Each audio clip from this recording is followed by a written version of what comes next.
You are watching Political Roundtable with UB. Like, subscribe, and leave your thoughts in the comments.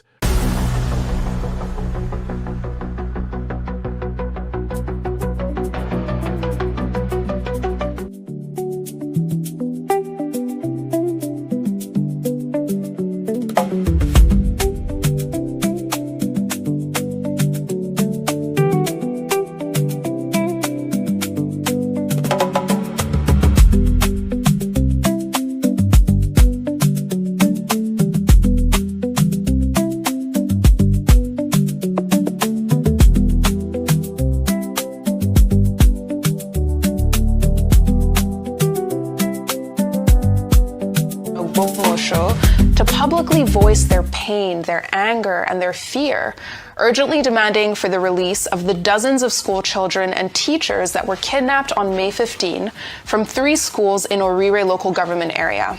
18 days later, they have no answers as to the whereabouts, the health, or the safety of their loved ones.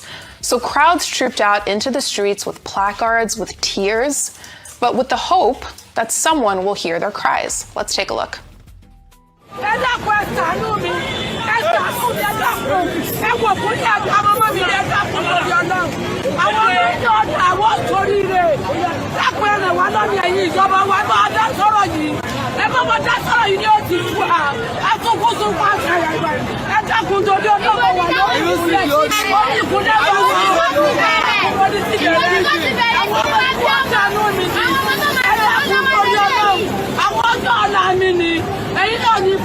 Our message is clear.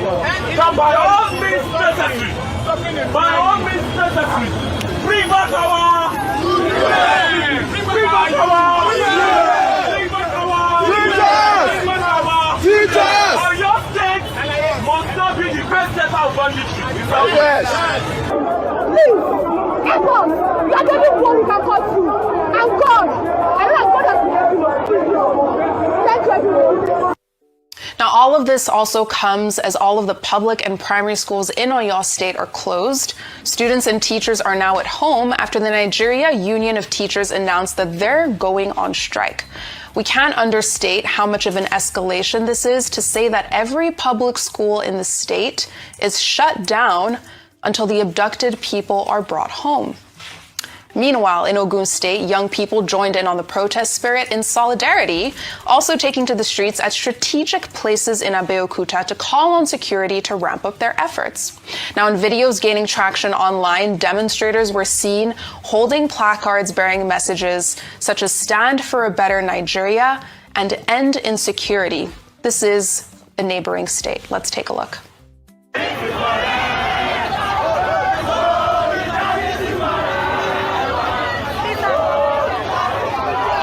Getting too much. This is getting out of our bounds. Even with the students, we can't go to school anymore.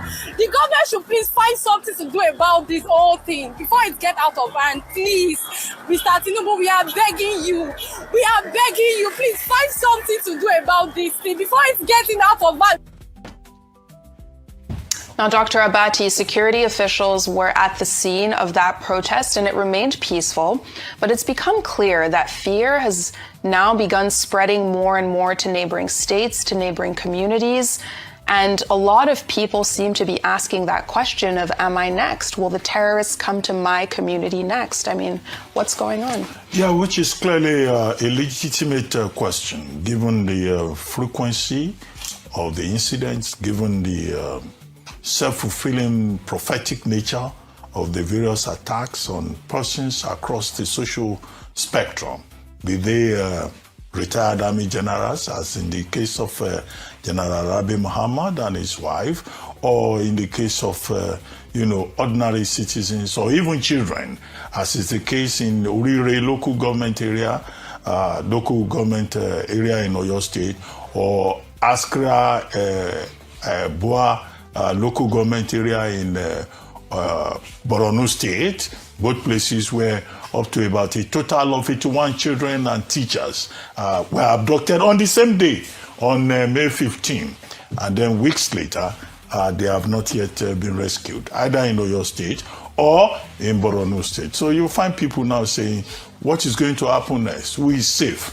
If a general is safe, if even children between the ages of 3 and 14, as in the case of those schools in Oyo State and Beno State, if they are not safe. In fact, the fear is that some people are now beginning to say that they have seen some cases of, some likely bandits or kidnappers. I hope it's not a case of ethnic profiling around the Lekki area in Lagos. What is the distance between Lekki and this studio?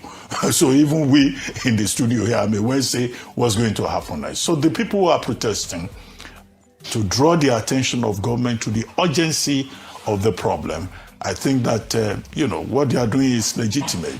To the extent, however, that the protests have been very peaceful, either at the Mokola roundabout in Ibadan or on the streets of Abeokuta, or even the agreed mothers across other parts of Oyo State who are carrying placards. In fact, look at that woman on the screen. She is a grandmother. And she was saying that, look, these children are our future. And so you see this woman who is also a grandmother saying that her future is being taken away from her.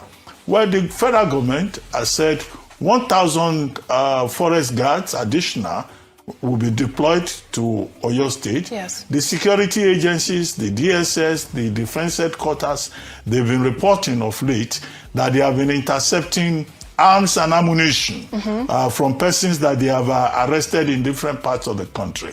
And when you see the details of the kind of arms and ammunition that they're seizing from these bandits, that in itself is scary. Yes, absolutely. It means that you have arms and ammunition, small and light weapons, in the hands of persons who should not have access to them. Right. And you worry even about security at that level. How do these persons, most of them uneducated, how do they have access to such sophisticated weaponry with which they even overwhelm the state security agencies? And I think all of this is a wake-up call for the authorities to know that this is not a problem that you can solve by sending agbada-wearing delegation officials or delegates, if you like, because I saw those delegates that went to Ogbomoso, they were wearing colorful agbada. No, the matter is more than that. The matter requires the urgency that it should be treated with, so that Nigerians can feel safe. So that when the Nigerian government says we are alive to our responsibility under Section 14, sub 2B, that indeed they mean it in every sense. Absolutely. But I get their point. They say it's also collective responsibility. And the thing for us also is for all of us to also take safety precautions. Yes. And listen to the security advisory that government agencies now and then offer. Absolutely, and you touched on that DSS story, and it's a positive development from our security forces, and I want to highlight this other one because people took to the streets of Gulbi in Kebbi State to thank the troops for their professionalism after a successful joint ground-air operation targeting terrorists. Now, in this new clip being circulated on social media, you saw people of all ages lining the streets to basically say thank you for your service. Let's take a look.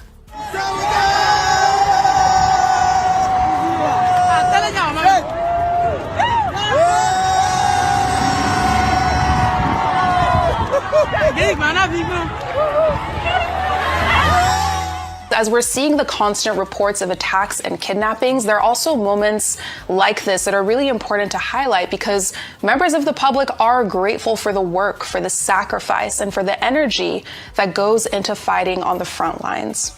But we've talked about insecurity, but let's now take a quick politics story where reactions are trailing unexpected comments from the Minister of the Federal Capital Territory, Nyesom Wike, after he revealed in 2019 that the current Senate President, Godswill Akpabio, approached Wike, who was then governor of Rivers State, to ask for 25% of the votes for the late President Muhammadu Buhari. Now, Wike made these comments on Monday while speaking during his media chat in Abuja, and it sparked a lot of reactions. Let's take a look. In 2019, the Senate President today, he was Minister of Niger Delta, my brother Senator Badio. He came to Port Harcourt. He came to Government House to see me. He said, please, we want you let Mr. President Buhari let him have 25%. I asked him, how do you get 25%? Is it by writing? If it's by writing, okay, give me the paper, let me write. I know that the only way you can get 25% is by voting. Now, I'll come to you on this, but I'll first take some quick reactions from X. Gabriel says, with this revelation, the 2027 elections are a joke. Strong words. The opposition parties should mobilize their members in millions to the INEC office in Abuja and demand the immediate resignation of the chairman and the appointment of an independent forensic auditor to audit INEC servers. This is the time to invoke the doctrine of necessity. The president can't be appointing the referee in a match that he's also a player. Of course, they're referring to the former and late president. And now another person, Adeboye, very briefly said, we are watching the actions and inactions of INEC. We don't need an APC sympathetic or apologetic electoral body.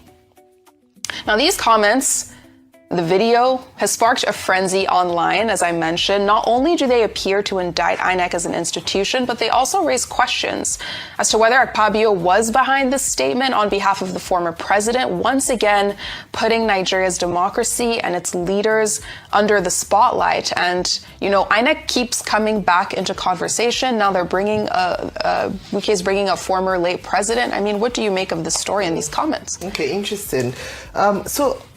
This statement that the FCT minister made, I'm not going to pretend and say, oh, I'm shocked, oh my goodness, is this what is happening in elections in Nigeria? Many of us are aware of the things that happen in Nigeria, especially during election period. Many of us have also advocated for stronger systems to ensure that the process is free, fair, and credible, irrespective of who is the INEC chairman. And that's why there is a continuous call for the true independence of INEC, whereby the process by which the INEC chairman is appointed is independent of the executive. As long as we don't have that, unfortunately, and we're going to have even more stories that sound more fictional than, you know, than even novels. And so these are the fundamental issues. We've seen earlier today, we're talking about the flawed primary elections across the different parties. So it's not only about who is in power, it's also about who has the access to run elections. Number two is also that when we talk about, oh, he asked me for 25%, have we not seen governors who've come out to promise that they are going to deliver X amount of votes to the president? And then when we ask how, they are not able to really give us the process. The end of the day and the way elections look in Nigeria is that just arrive at the answer. They show working is not really our problem. And so we have fundamental challenges when it comes to the execution or prosecution of elections. And if we don't solve this problem, we're going to have more people lose faith in the process, and we're going to have more leaders emerge that the people didn't really vote for. We've seen an increase in voter apathy, and this is also exacerbated by the fact that people don't have faith or trust in the process.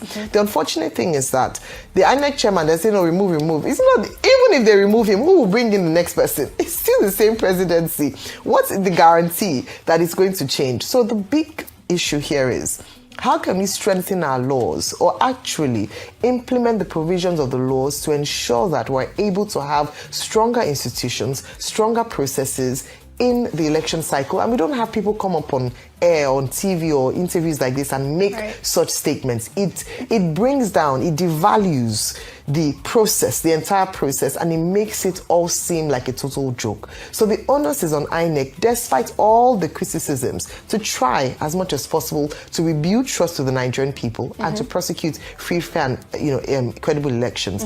Very quickly, I'd like to touch on the previous story because I've not talked about the Oyo State in kidnapping. Now, there are certain incidents in the lifetime of a nation or a people that should happen only once. In 2014, we had the Chibok girls kidnapped 14th, 15th April 2014. It was the penultimate year to an election, a big election that cost the candidates at the time, the incumbents at the time, the elections very largely.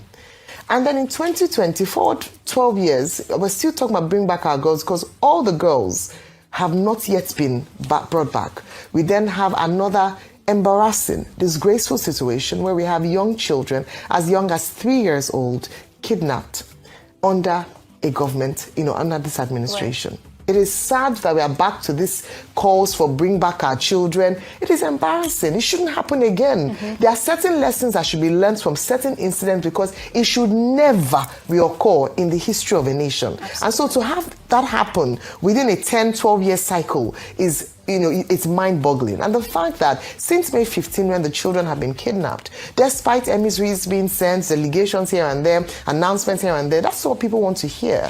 We want to see action. We want to see that we put a stamp. That's what makes the difference between this leadership and the leadership at the time where people criticized heavily. In fact, now some people are saying that it was even handled with more empathy and seriousness at the time than what we see today. Right. That is a big indictment on this government. Yes. And say it or not, it is a taint on any administration to have that record on their neck. That under the administration, we had young children as young as 3 years old who might not know their left from their right in captivity for over 2 weeks because of the failure of government. And so the government has to act very fast. And just some clarification. Why the whole point about institutional integrity is important. We've always said that about INEC. But the story you brought about Wiki, he wasn't talking about INEC, was he? Or I didn't hear him correctly. Just he was talking about Senator Akpabio. And he was talking about President Buhari, not President Tinubu. Yes. So I imagine that what he was referring to was the 2019 election when President Buhari was seeking second term. Yes. And then, of course, he said, Akpabio, who was minister at that time, came to him. He was then firmly in the PDP as governor of Rivers and said, just let President Buhari get 25%, which is what the constitution would say. You get 25% in 23rd of the state. So how did the commentators now jump from that particular story and contest to talking about INEC? Because the issue was not about the present INEC. It's about whatever happened in 2019. But that, will seem to show, the mindset of the public. Any little thing, even when it is not related to the president, they just jump at it. Right. But this is without prejudice to the original point about institutional integrity. Right. He said he was asking him, if it is by writing it on the sheet of paper, give me sheet of paper, let me write it. There was no reference about Wiki going to influence INEC to give Buhari 25%. But in politics, they just talk the process. If you have an institution it is the fact that there's a hedge, there's an opportunity.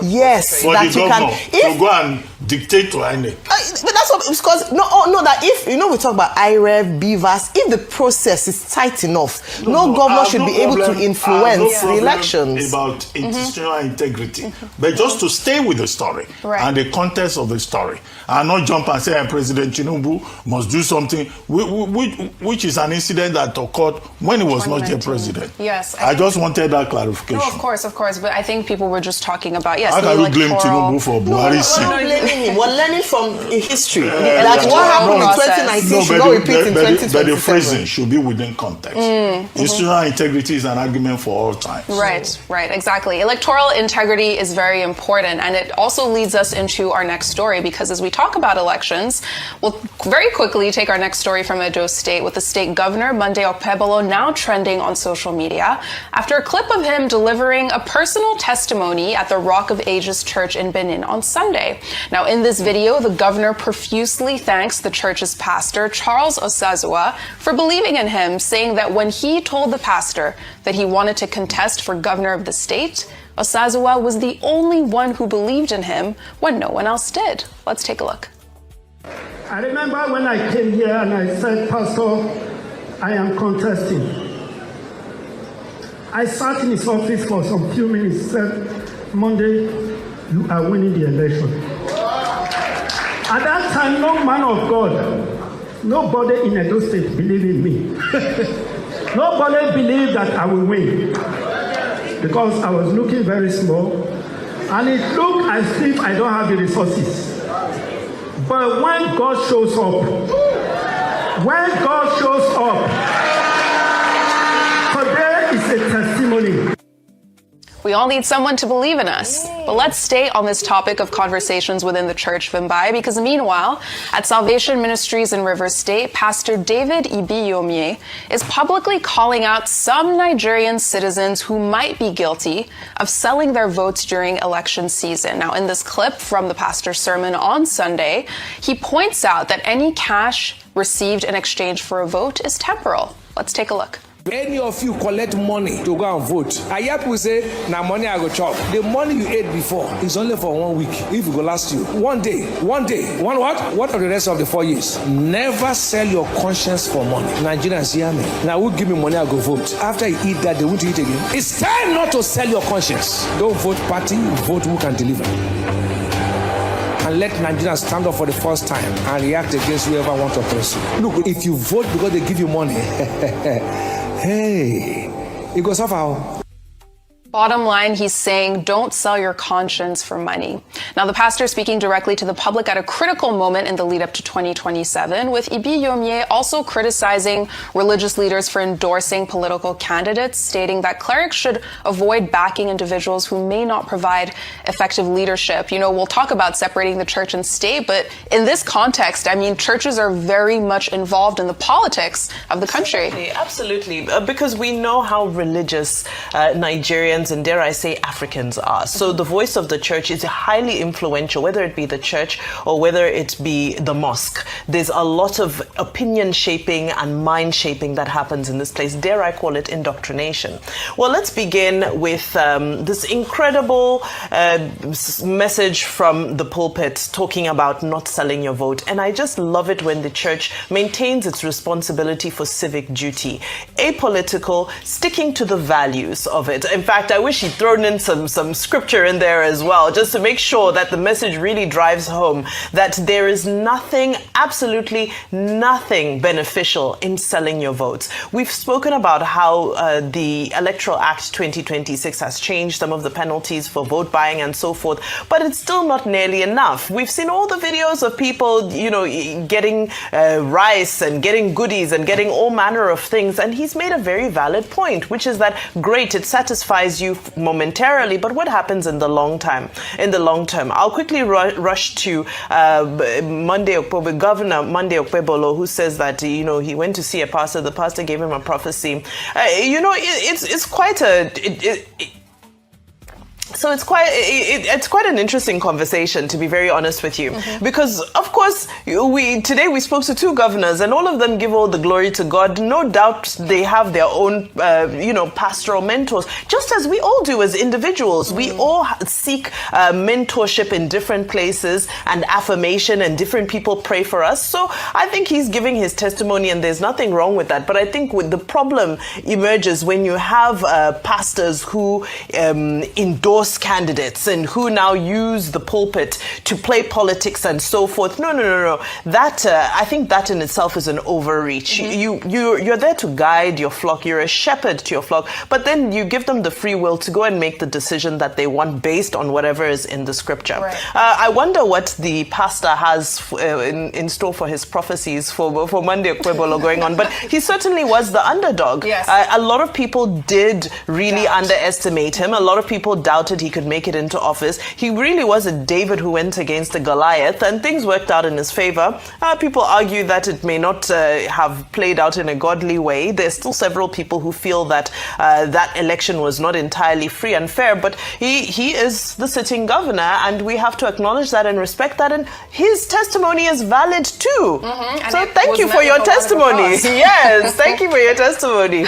Absolutely. I think we're running out of time, so we'll just quickly take our good news report, which is the incredible story of Olaolu Olorunimbe, a 34-year-old British-Nigerian chef who is currently wowing global audiences while competing on MasterChef Australia 2026.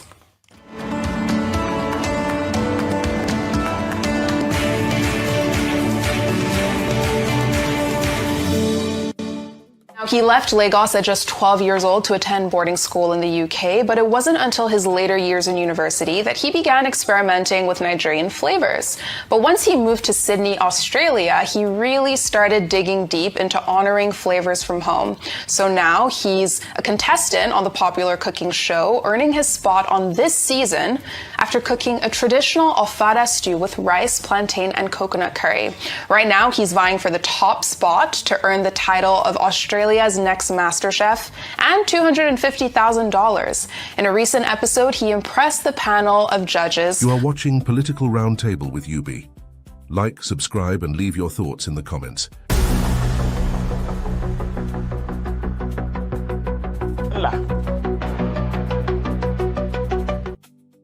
In the name of Allah, accept this appointment. I said, sir, I will not accept the appointment until you tell me what you have for us up north. He invited me to London. I went to London. I sat with him for 2 hours. Most of the time he was sleeping. I asked him what he had for us up north because we have extremely serious security problems. He told me that he didn't have anything. I said, sir, you mean that you want to be president and you don't even have a blueprint? He said he doesn't have a blueprint. He doesn't have a blueprint according to him because if I have a blueprint, I'm quoting him now, then I might be killed. And because I'll be stepping on too many toes. I said, sir, in that position that you are looking for, you don't think of death. You don't think of assassination. Anyway, that is gone. But I've been vindicated yesterday. Nigerians should be focused. We have a very, very serious problem. Nigeria is at the brink, especially as it concerns security. You must have an enabling environment in order to do anything. So you cannot take someone that is virtually senile and another person that has been associated on several occasions with funding terrorism. That is Kashim Shettima. Kashim Shettima, we should not forget Kabiru Sokoto. Kabiru Sokoto was one of the most wanted terrorists, and he was found and arrested in his house. Let us understand and let us not forget, this terrorism, this banditry, this carnage is not just happening by mistake. It's a multi-billion-dollar industry. A multi-billion-dollar industry because it takes a lot of money on defense budget. It has a lot to do with the sale of drugs. It has a lot to do with mining and illegal bunkering and illegal and illicit mining. And look at the areas that are generally affected by this. Take the Northeast, for instance. In the Northeast, you have the blue diamond. That is a strategic mineral. You have oil at the Chad Basin that is being explored right now, but illegally. You have Zamfara. If you go to Zamfara, Zamfara has more gold than Ghana. Zamfara's gold is being traded in Dubai and other parts of the country. There is a market called Nigerian gold in Dubai. Go and check. So who is doing this mining? Most times they are the governors, the people in power. They are the ones doing it in connivance with foreign mercenaries. Can you remember? Have we forgotten when they said there is a no-fly zone in Zamfara? Why should there be a no-fly zone? There isn't even an airport in Zamfara. But aircrafts land and they take off from Zamfara. And let me tell you something else. In Zamfara, every container that comes from China ends up in Zamfara. You know why? Because in Zamfara, the soil in Zamfara has all the strategic minerals that you can think of. So when the containers come in from China, they land they end in Zamfara, and a bag of Zamfara soil is today sold at 5,000. So they need to displace the people to allow them to continue with their mining. I mean, it's multifaceted. And these are people that one has been severally accused of harboring terrorists, even recently. And why? Let us ask, why should Shettima be visiting, along with his governor, be visiting and making a solidarity with a police officer that was being tried for drug trafficking. Why? So you begin to put these things together and you begin to understand why Nigerians must retrieve their country. We can't allow this thing to happen. The abduction of school children and teachers in Oyo State, this is not merely an attack on innocent citizens. It is an assault on our collective humanity. We mourn because if we cannot protect our children, we imperil our future. We mourn because a nation that cannot guarantee the safety of its teachers weakens the very foundation upon which education rests. As we mourn because for as long as those children remain in captivity, our nation remains captive with them. Today we grieve the loss of two dedicated educators, Mr. Michael Oyedoku, who died in captivity, and Mr. Adeshan Adeboye, who lost his life during the attack. We also mourn the child whose life was cut short before its promise could be fulfilled. The child, we share the pain of the bereaved families. Their collective loss is our loss. Their sorrow is our sorrow. Their pain is our pain. Yet, even in the midst of grief, we remain hopeful that through the determined efforts of this government and our President Bola Ahmed Tinubu, our security system, our agencies are doing their best with their loved ones. And so I want to commend the security services.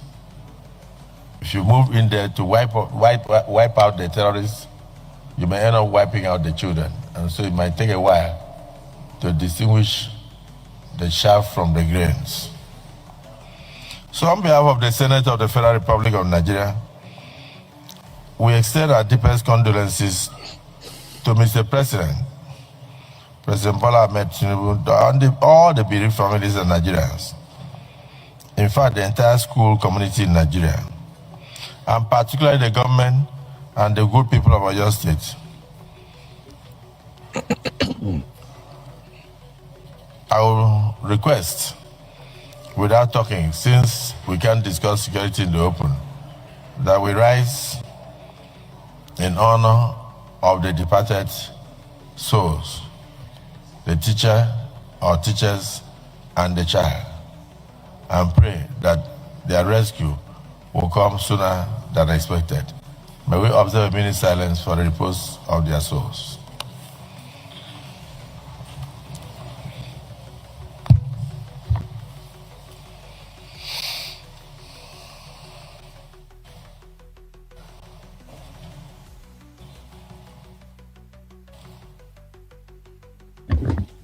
That in moments like this, there is always a temptation to divide, to accuse, and to seek advantage.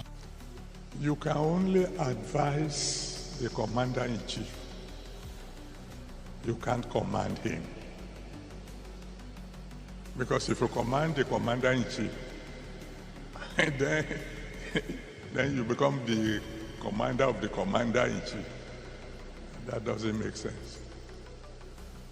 But I've tried. And God is my witness. So I don't want to take much of your time. What should we do now?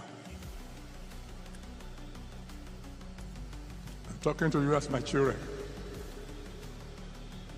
If I were asked to make suggestions, I would say quietly to our government,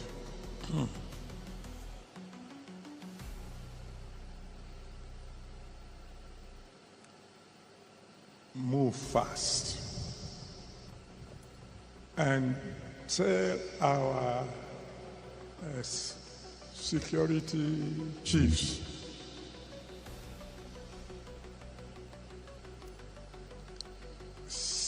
get rid of these terrorists within 90 days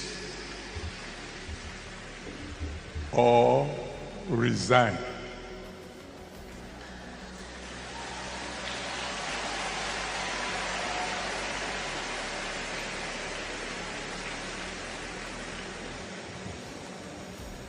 Now that... All right. Welcome, everybody. Thank you for being here once again. We're still covering the kidnapping and insecurity situation in Nigeria. There are several topics we can actually cover, but this is of paramount importance. As Nigerians, as Africans, we cannot just say, let's go ahead and do something else, while of course we still have these school children in the bush with the bandits. And from all we can tell, the government has yet to make significant move or give us a positive update. As we speak right now, today there has been protests all over the western region of Nigeria. So you're welcome to UB Pod, you're welcome to UB and the Real Farm, my people. If you haven't liked the show yet, please quickly like the show and let's get this conversation going. And just to let you know, today we're going to be talking about insecurity in Nigeria. Should government pay ransoms or should the government attack the bandit? This is going to be a call-in show. Unlike many other shows we've had, this one is different. I'm actually going to allow the community member to contribute their quota on this particular topic. We are at the point now where the conversation have shifted to, should government pay ransom or should they go after the terrorists? What are the pros and cons of that decision? So you're welcome, my people. That's what we're going to examine together. My brother, Mr. Dari, I see you. How are you doing? You're welcome. Auntie Grace, how are you, ma? You're welcome. You're welcome. Uncle Patrick, how are you doing? Hope you are enjoying the summer holiday. Sister Natu, how are the boys? Sister Natu, you're welcome. Sister Ngozi, how are you doing today? So we're going to have a very good show. I know there's a lot of live show going on now. But as usual, we're going to create the content. We leave it up here and people can join later after they've watched it. Ari Kemi, how are you? I hope you are enjoying London. And of course, talk about Sissy, the troublemaker. Sissy, you were trying to trigger me earlier today, but I just feel like, you know what? Let me give Sissy some chance. Man, just leave her alone. Man, no follow her do bass, boss. And of course, my brother, CBS in the building, Mr. Arsenal. Chucky, you owe me one show. We still need to talk about your Arsenal, all right? Messi, how are you, mama? You're welcome. And of course, Sister Yenkus in the building. All right, ladies and gentlemen, let's get this conversation started. You are watching Political Roundtable with UB. Like, subscribe, and leave your thoughts in the comments.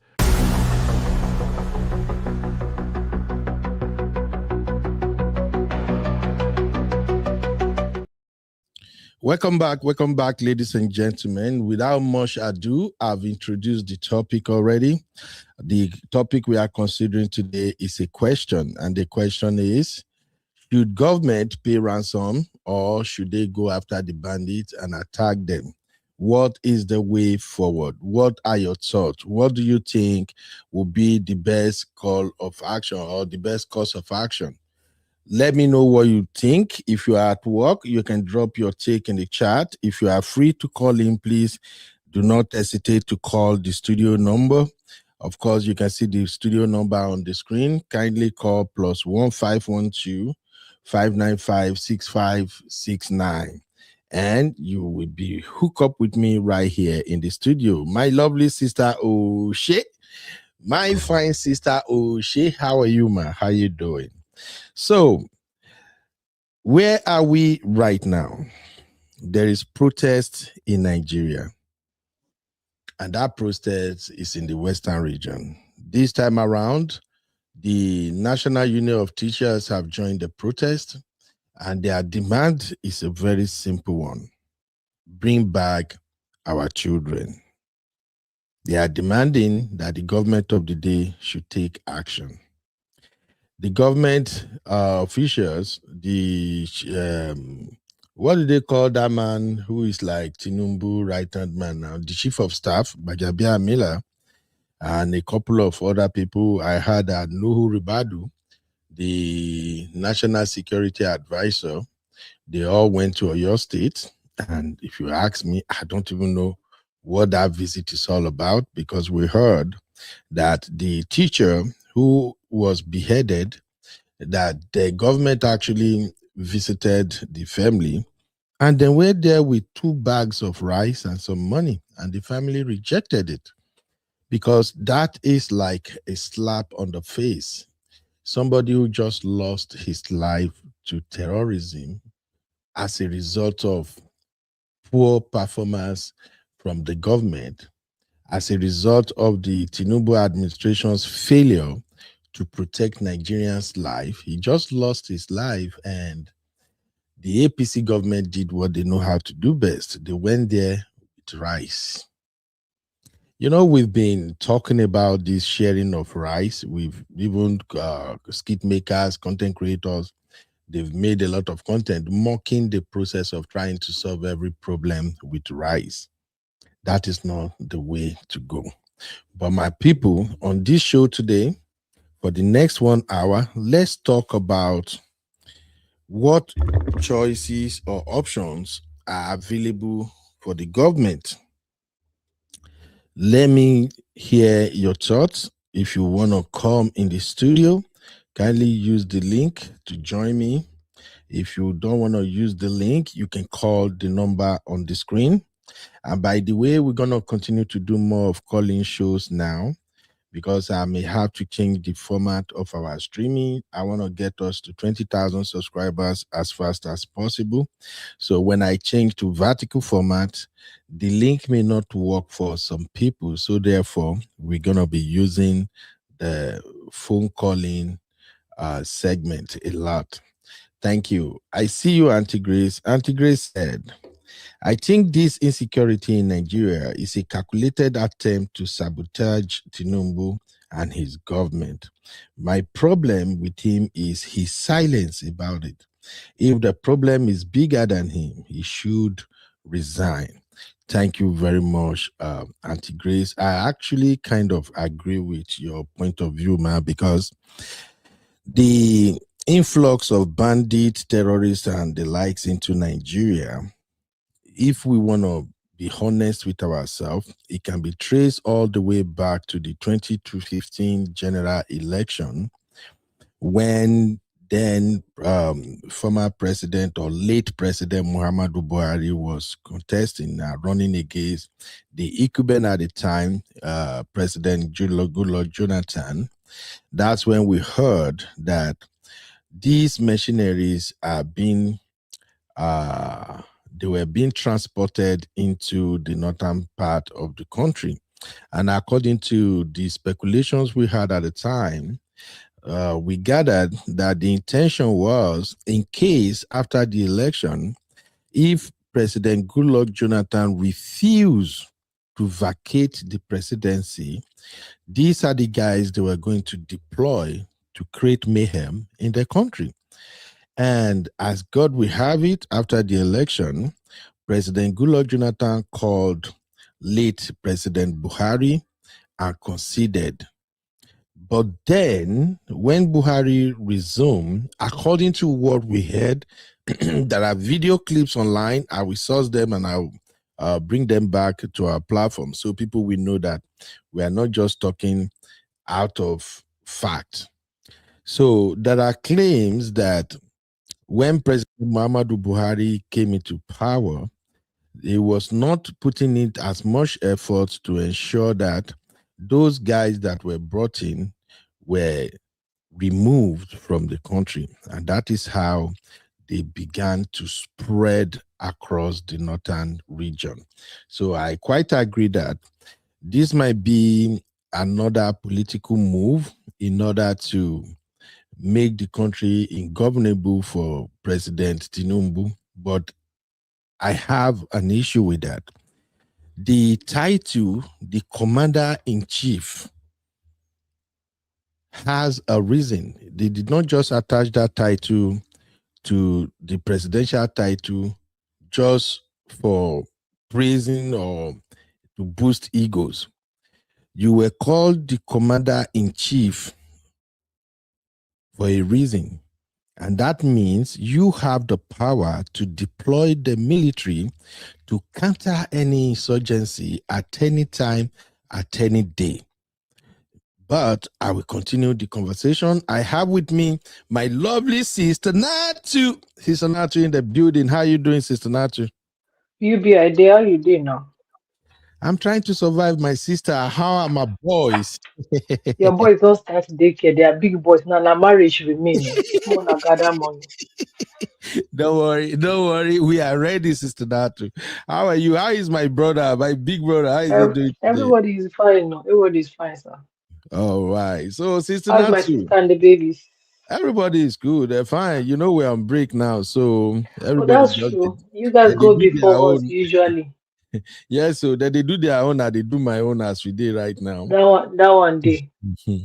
So, Sister Natu, the situation on ground, should the government pay ransom to free these children, these students that are in the bush under the care of the bandit, or should they go after bandit and just kind of wipe them out? What are your thoughts? You know what's sad, right? What's sad, like one of my cousins around from Brazil. Me and her just finished crying this morning because they told us about the kidnapping that happened in Kaduna on Easter Sunday, that the government were denying that did not happen. Among the kidnappers from that church was a pregnant woman. That woman gave birth at the abductor's hand, and they were begging them to allow them get knife to cut the umbilical cord. They refused. And the woman used her teeth to cut the umbilical cord. They refused her to bathe the child. It's from rainwater that she gets to bathe her child. She used her body to cover the child when it's raining. I don't know what kind of barbaric act this is. I'm not just okay. And I don't think they should pay ransom. That's number one. But then the problem is, if your house they leak, if you know, say you go get carpenter, we go fix that side, we go leak, or one sheet of roof, where they go come out that place where they leak, put that one sheet of roof, block am. You know, do am until rain come they enter, come chop the wood where they block where they hold the roof. The wood rain can't chop the wood. The wood can't fall.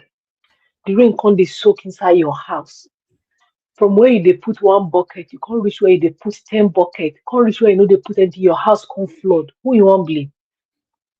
You understand what I'm saying?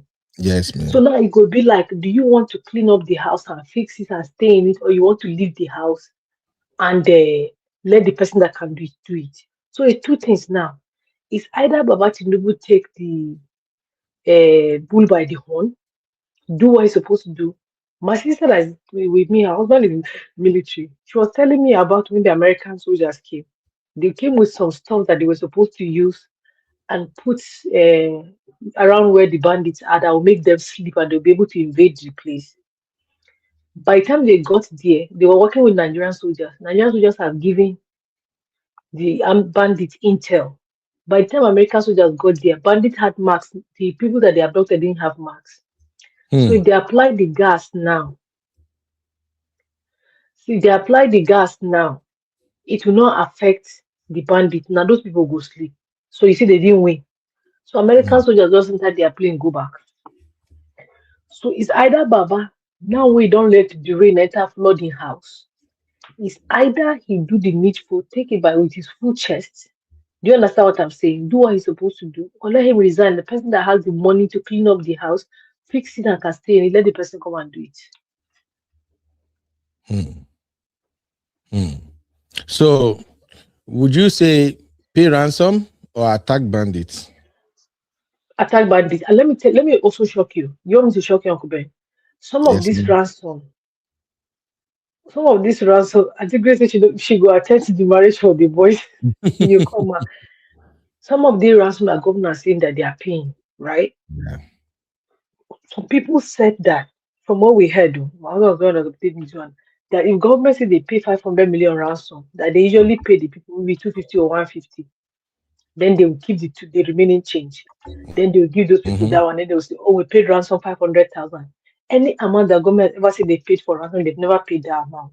But now the question is, why should you pay ransom for somebody in your territory that's trying to make your life unbearable? If you get visitor for your house, when they enter your house, they put her inside your pot of soup, you go leave the person for house. It's two things. It's either you go they lock your kitchen, lock your fridge, or you go tell the person they make you come the parking stop, they go. Do you understand what I'm saying? I don't know if it's making sense.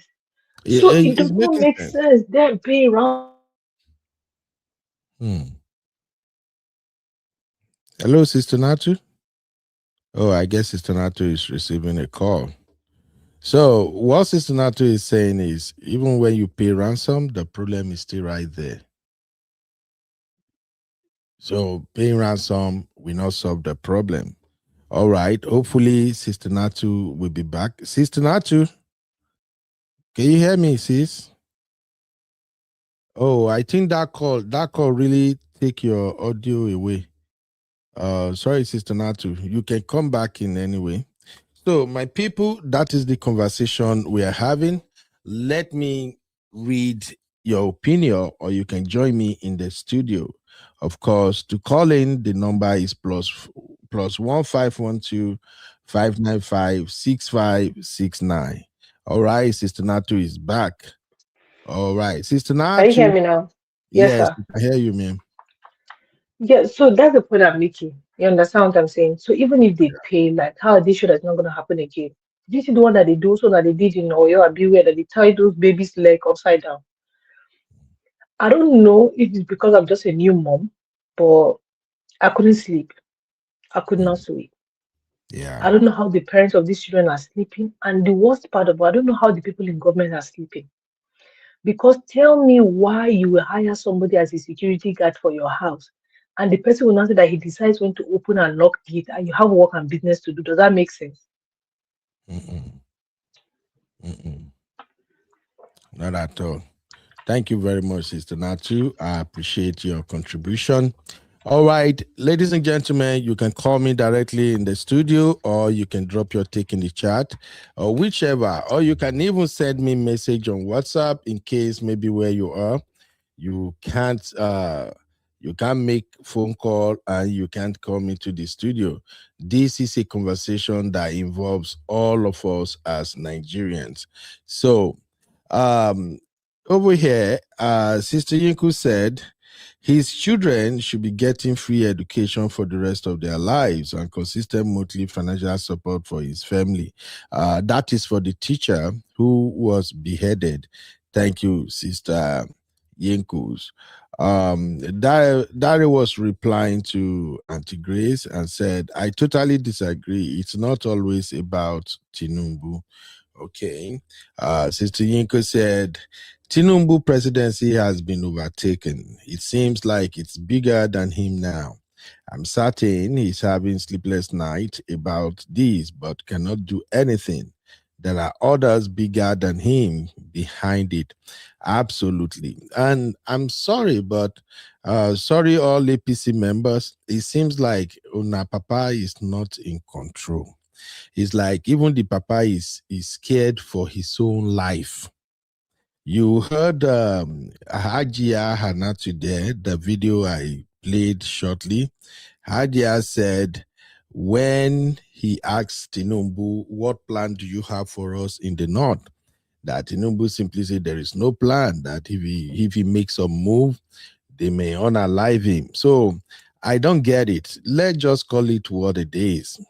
I think when Mr. President was running for presidency, he thought Nigeria's situation is going to be like the Lagos State situation.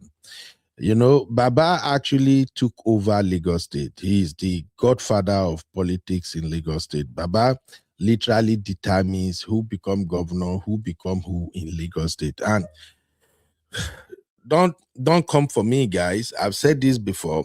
I have no issue with that. If the Lagosians if they submitted their state to him as an individual, if he works for them, it is what it is. And as we can see, Lagos still remains the most developed state in the country. But when Baba was running for presidency, and I noticed that Baba was invading debates, he wouldn't even have a one-on-one with any Nigerian journalist. He will not talk about his plan. The manifesto we saw from him was the manifesto that seems like a duplicate of the Labour Party Peter Obi's manifesto. I was worried. I was like, things are not done this way. How can somebody be running for presidency and he won't even talk to Nigerians? He's avoiding being questions, because by then when he was running, the journalists would have asked him, what are your plans for the insecurity situation under Buhari? You said you're coming with renewed hope. What are the items? What are the strategy? How exactly do you plan to tackle insurgency? But Baba was invading interviews, and if you think, oh, babe, you that's not true, you are free to come on board. That is why this is a calling show. Come and give us facts. Tell us where exactly Baba sat with Nigerian journalists.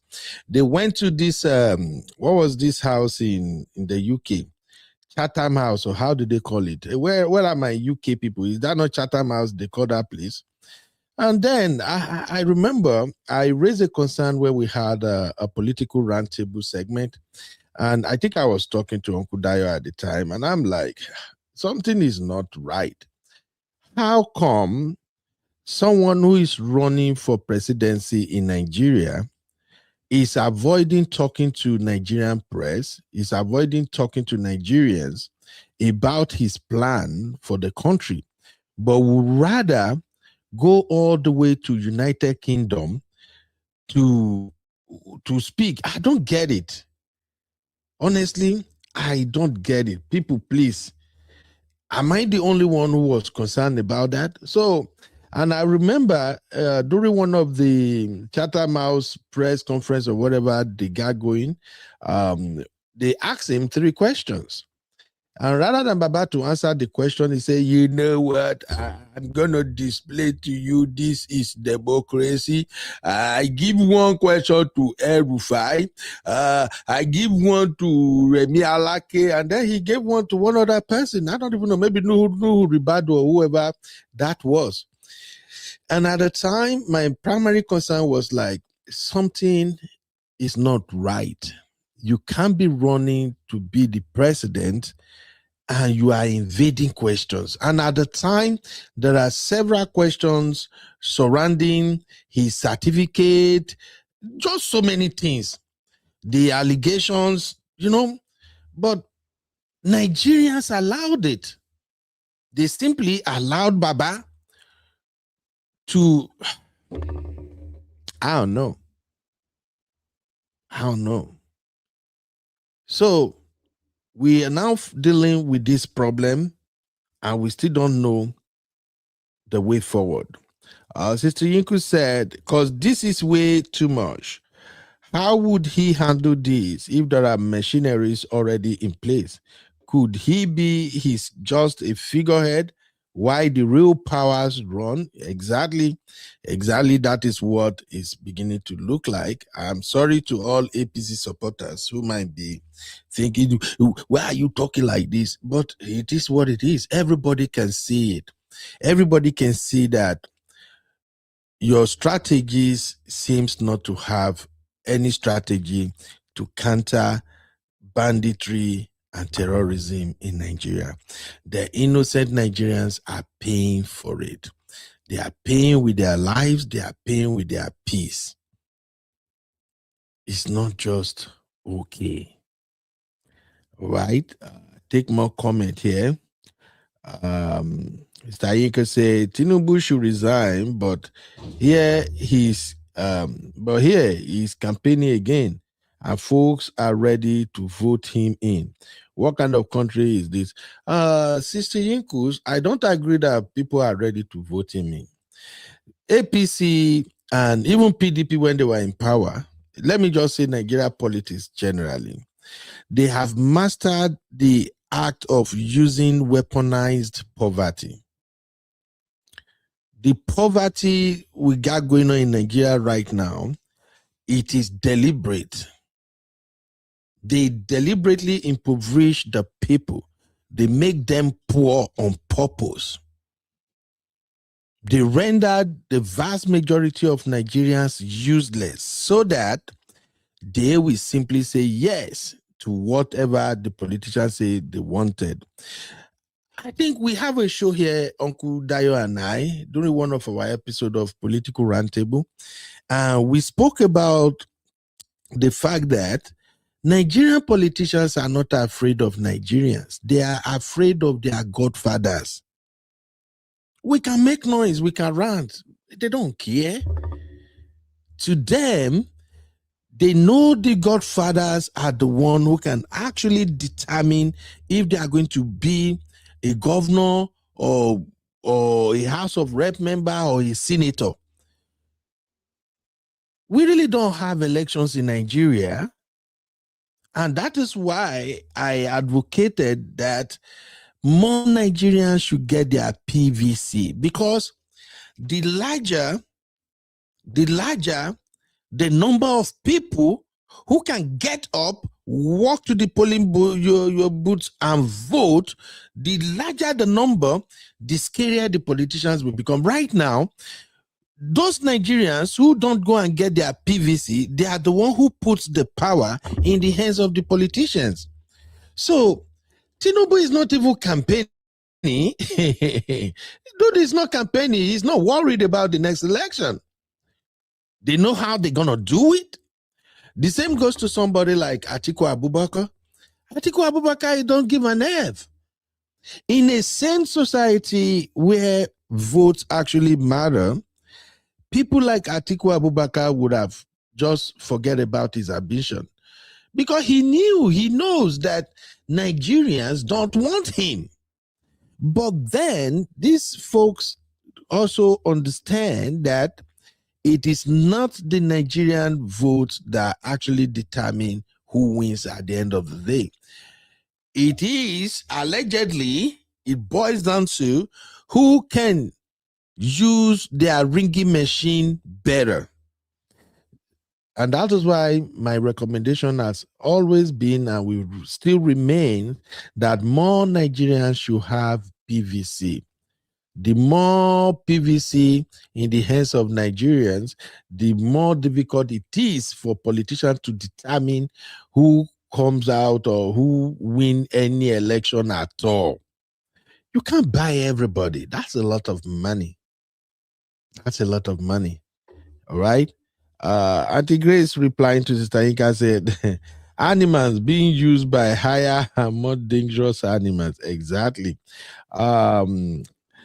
Mr. Dari say, please, UB, it's not every president that a vision or we have to serve Nigeria.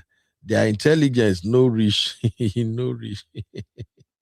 Thank you. Auntie Grace said, if he is not in control, the more reasons why he should resign instead of wasting the little resources left on corruption and still continues to borrow. Well, it's so unfortunate. Uncle Dayo, how are you doing today? Uncle Dayo say, exactly, UB. They fear only their godfathers. Absolutely. That's what I see there. What's up, my lovely sister? Peanut girl said, this government is coming together Okay, this government is coming together of self-centered characters. Okay, Baba is there to fulfill his desire to be Nigerian president, and others around him who are cleaning out the country and power brokers. Absolutely, you're correct, my sister. All right, moving on. The question we're asking is simple, and I will put it on a poll now. Kindly drop your take, my people. What should the Tinubu government do? 1, pay ransom. 2, attack bandits. 3, continue to pray. Drop your answer in the chat. This is Political Roundtable. I'll be right back. You are watching Political Roundtable with UB. Like, subscribe, and leave your thoughts in the comments.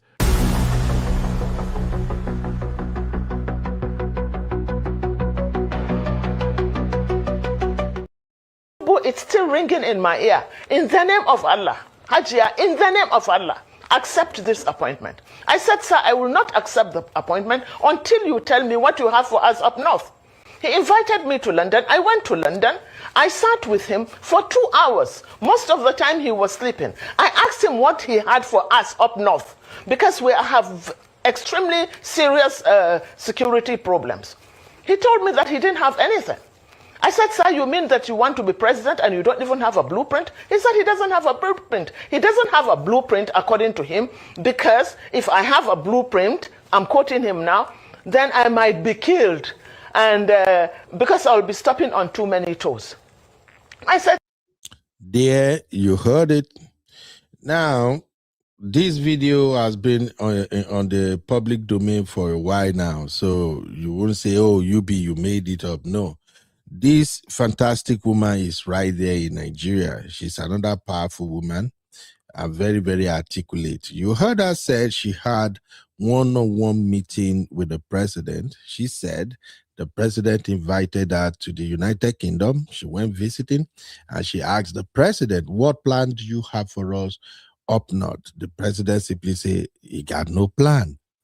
And at the time, the bandits and terrorists, they are already ravaging the northern part of the country. And the president said, there is no plan, unfortunately. And she asked him, what strategy do you have? The president said, unfortunately, I have no strategy. If I have a strategy, they might buy me. That's it right there. So which way, Nigeria? Where are we headed? Kindly drop your vote, my people. What should Tinubu government do? 1, pay ransom. 2, attack bandits. 3, continue to pray. So while we are going on with the program, I set up a poll on the YouTube channel and I asked the same question. Should Nigerian government pay ransom or attack bandit? So far, so good. We've got 11 votes. 73% of the vote said attack bandit. 27% say pay ransom. And nobody vote for continue prayers. And this is going to take me to the next line of our conversation. All right. Coming back to our live chat, Uncle Dayo votes to attack the bandits. Mr. Dari says, fear is a meta construct. It doesn't deter politicians from taking the seat of leadership. Will they serve? Very few will. Peanut say 1 and 2. Okay, Peanut, I would like to get your take because Peanut simply said they should pay ransom and at the same time attack the bandit. So, Peanut, help me make it make sense. Shout out to my lovely sister, Buki. So, Labuki said, UB, if Tinubu has the best interest of Nigerians, it would be so honorable for him to resign if he doesn't have the capacity to deal with the mess on ground. Unfortunately, my lovely sister, you know the way we are in Africa, in Nigeria in particular. Our politicians are not yet at that point. Our leaders generally, they are not yet at a point where they learn to resign if they know they don't have the capacity to tackle a problem. It is not in their dictionary. They would rather buy in that position. And for those who may still not understand what's going on here, for Tinubu and APC and their supporters, this is about 8 years. Remember, from the first day President Tinubu was sworn in, his supporters have been posting on social media 4x4, 4x4, 4x4. He has, meaning he had not even started nothing yet, but the supporters are already saying 8 years, 8 years. So I think to the supporters of the president and the president himself, this is about ego. This is about trying to avoid the shame of being called a one-time president. We see this with our governors, you know.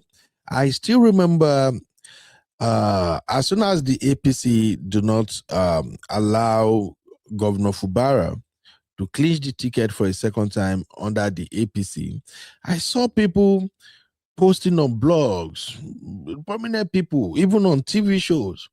They were making mockery of Abra. Wike succeeded in making Fubara one-time governor.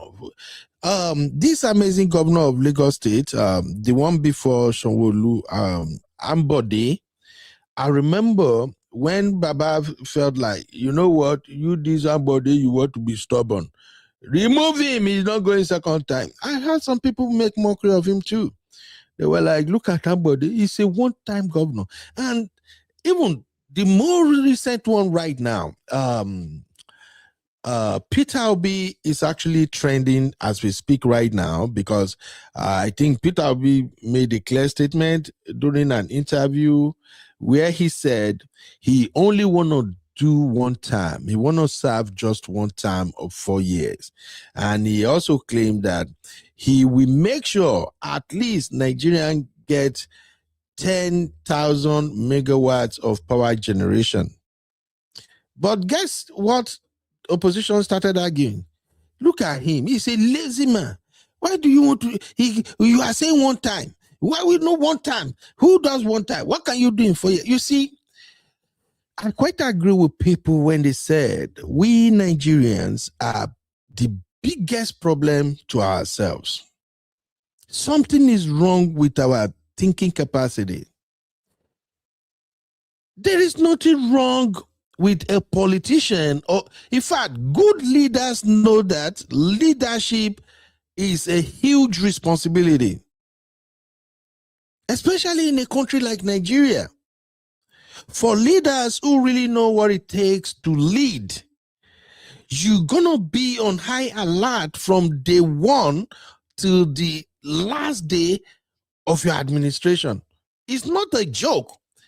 And when you see somebody who is competent and at the same time contented with what he got going, the person will willingly want to do 4 years and leave office. But Nigerians are turning this thing about 4 years, 8 years, like they are turning it to a theater. It's like a circus now. People don't have to do 8 years by force. We have to continue to sensitize Nigerians. The reason you have a term of 4 years is because if somebody is in power and for 4 years the person cannot really bring about the dividends of democracy that we all clamored for, you can change the leadership. But it's different in Nigeria. So with all this thing going on, I knew there's going to be problem the moment Tinubu won the presidency, because I know everything Baba was doing is geared towards second time. That is why he can't call the BS of this bandit. That is why he can't, till now, we are still waiting for the list of the so-called terrorist sponsors in the Nigerian government. He can't, because that second time is a do or die. This is not about Nigerians. This is not about good governance. This is about a man's ego. And I don't blame President Tinubu. We all have the same problem as Nigerians. Look at our religious settings. Are you not seeing the so-called GEO, father CEO, what they call them? Are you not seeing them replacing themselves with their children? It's the mentality. It's the mentality. If Tinubu should resign now, if he should say, you know what, I think this is a bigger problem because of my health, because of how my administration has been infiltrated with all these terrorist sympathizers.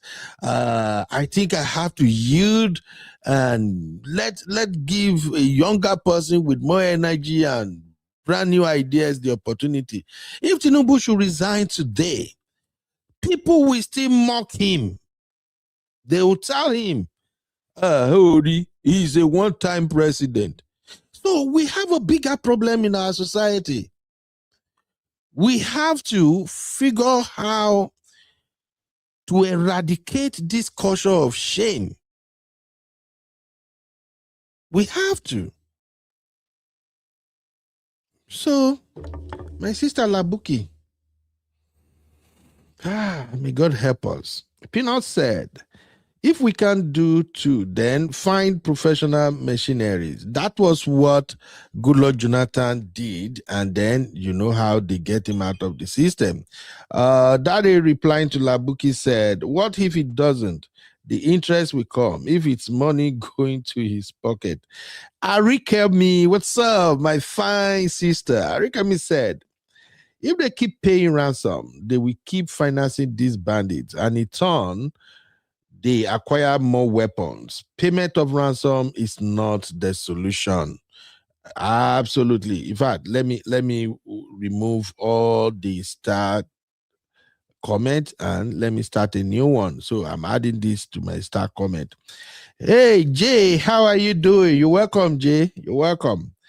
Darius said, I'm sure for a radical impact from President Tinubu, if these bandits have to directly affect the income or revenue coming into Tinubu's pocket. Okay, Jay said he needs to leave now. He didn't win the election, but unfortunately, he won the election. That is what the INEC president said, and that is what the Electoral Tribunal said. So that shouldn't even be, we shouldn't even discuss that now. He is the legitimate president of Nigeria per the last election. Jay said, we don't care about his ego, but unfortunately, Baba ego big. Rikemi say, yes, UB. The 4-year term is to give room for impeachment or resignation. God bless you, my lovely sister. We have to sensitize our people. Okay. Yikus Baby Talk said the election was stolen anyways. Why should he care if he is mocked? He is near his hand, he is old. What does it matter? It matters a lot, though. We are going to drag him. People will drag us. Oh, the one-time president. I don't know. We have a problem in Nigeria, honestly. A bigger problem. And this is why we are clamoring for younger presidents, because if a president is young, let's say we have a 50-year-old president, for instance, the president knows that if he is lucky enough to serve 2 terms, he is going to be 58 when he gets out of office, meaning he still have at least good 20 years ahead of him. So whatever he did during his time in the presidency, we actually follow him. So that kind of dictate how they move as president. But you see these elites you have in Nigeria, they are actually in competition with one another. This is all games to them. It's all game. All right. Just say, I believe he made the deal with the terrorists, so he can't fight back. That's another angle. Uncle Patrick said, UB, from the analysis of what Hajia had said, Tinubu and Shetima are main cause of terrorism. APC is the evil government fashioned against Nigeria. They can cry about Jonathan. Look at them now. Thank you very, very much, Uncle Patrick. Thank you, everybody, for being here. Thank you, Sister Natu, for hanging out with me. Anybody who want to contribute, the link is right there. We still have 25 minutes more before I call it a day. All right, that is the link, and you can call our studio number. Now, let's talk about banditry and religion in Nigeria. Still within the scope of if the government should pay ransom or attack the bandit. I will be right back, my people. You are watching Political Roundtable with UB. Like, subscribe, and leave your thoughts in the comments.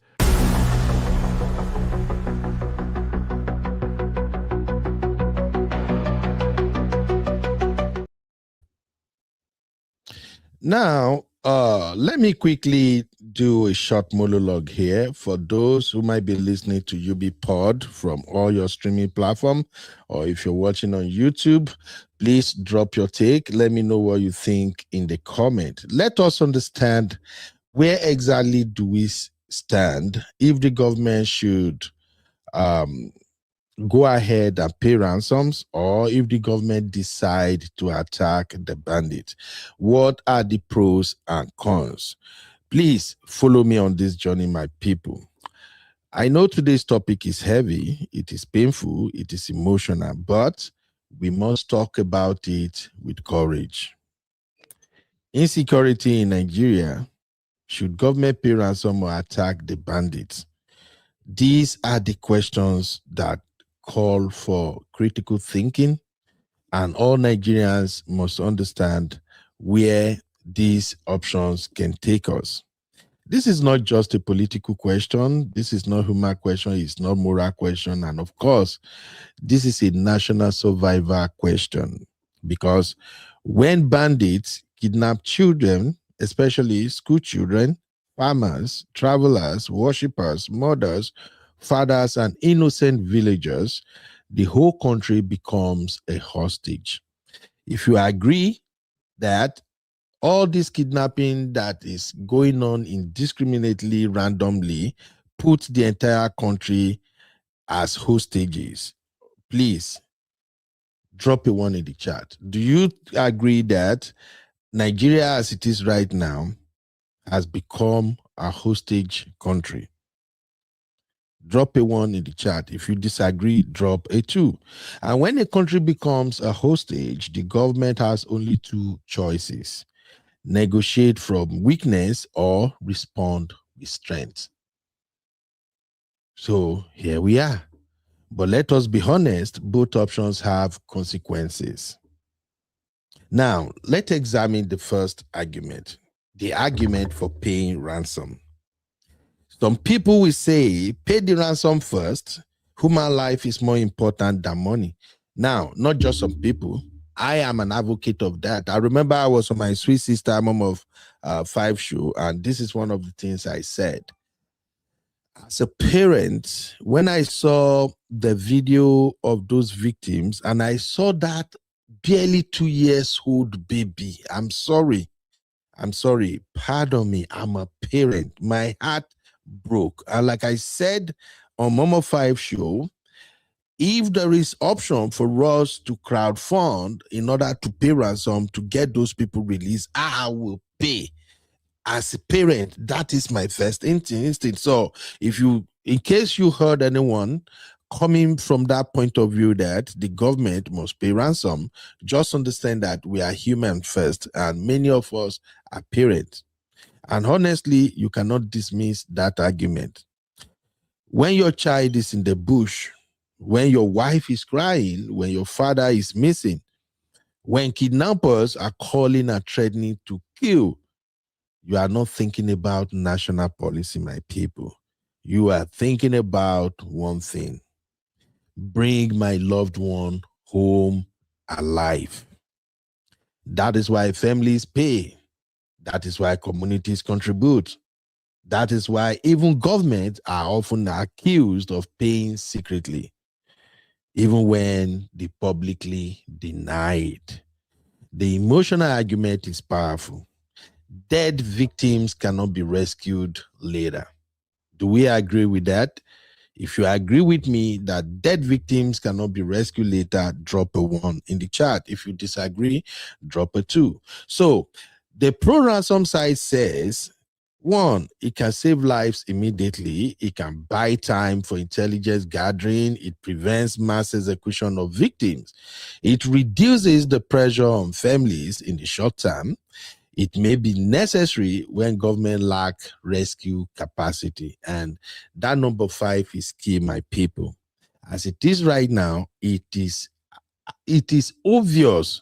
We don't have to sugarcoat it. It is apparent that the Nigerian government lacks the rescue capacity. It's been how many days now? Day 18 or 19 that these innocent children and teachers has been kidnapped, and yet the government have no clue how to go about this thing. So you can tell that they lack the rescue capacity, and that last point is painful. Let's call it what it is, my people. If the state cannot guarantee a safe rescue operation, people will naturally choose ransom over military action because nobody wants their child to become collateral damage. Let's explore this further. What are some of the problems that can actually come with paying ransom? Real fam, here is where we must speak truth. Ransom may save 1 victim today, but it may create 10 more victims tomorrow. And this is where I agree with my lovely sister, that mom of 5, because that exactly was what mom of 5 was talking about, and many other people that, look, we are just going to engineer these folks. We are just going to encourage these bandits to keep coming back, to keep taking more people if we continue to pay ransom. And my argument that very day was, in the north, many governors, even in the middle belt, they've paid ransom over and over again to save their people. And now in the west, are we ready to sacrifice our own people because we want to send a clear message to the bandits? Even if we're going to send a clear message to the bandits, do our government officials appear to have something reasonable? Do they have a plan? Do they even show us that they have the capacity, the intelligence to actually tackle these folks? Billions upon billions of naira have been spent on procuring weapons, instrument, drones, mention it. We are yet to see them in action.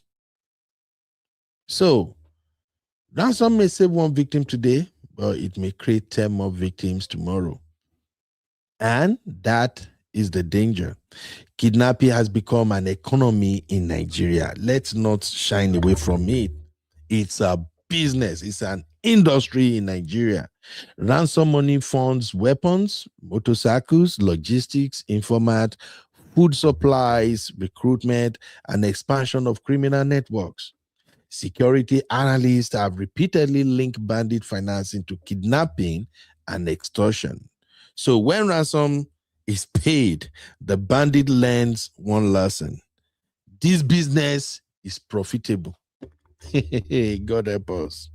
That means more kidnappings, more villages attacked, more schools targeted, more roads blocked, more families destroyed. This is why Nigeria's legal framework moved against ransom payment. The Terrorism Prevention and Prohibition Act framework criminalizes ransom-related payment, and public reporting noted penalties of at least 15 years for paying ransom to free kidnapped victims. You can go and look that up on Al Jazeera. The report is right there. But let's be real, my people. It is one thing to ban ransom on paper. It is another thing to protect citizens in practice. You cannot tell a mother not to pay ransom if you cannot rescue her child. That is where government credibility collapses. Now, let's look at the argument for attacking bandits. Many Nigerians are saying enough is enough, just like the protest that is ongoing now. Stop negotiating. Go after them. And they have a point, my people. A government exists first to protect life and property, like I said on our previous show. If criminals can occupy forests, collect taxes, kidnap citizens, burn villages, and negotiate with the state, then they are no longer just criminals. They have become a parallel government. And I don't think the Tinubu administration actually realized this. I think they still look at it like it's a child's play. And no serious nation can allow that.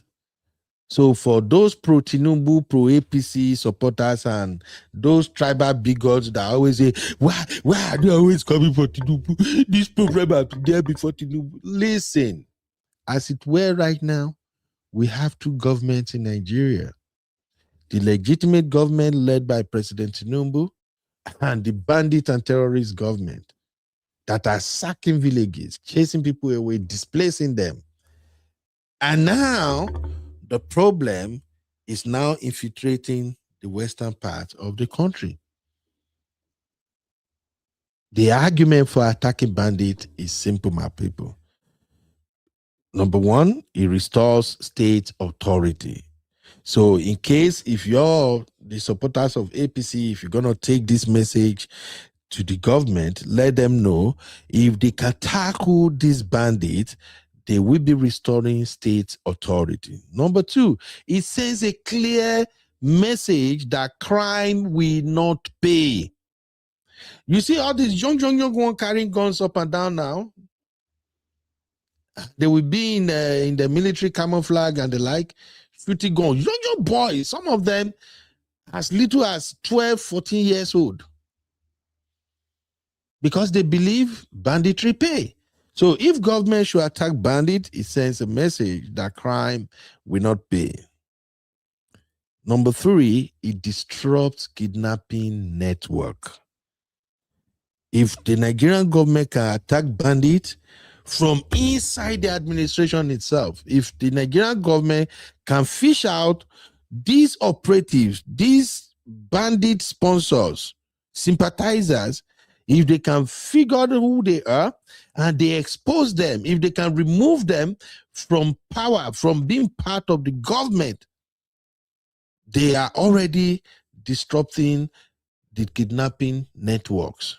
But unfortunately, 3 years down the lane, I don't think the Tinubu administration have any clue how to tackle that. Number four, it discourages recruitment. You know, I think I heard an incident of, is it an attack in Castina or in Middlebelt somewhere? And they said specifically, the people they took away are boys, young boys.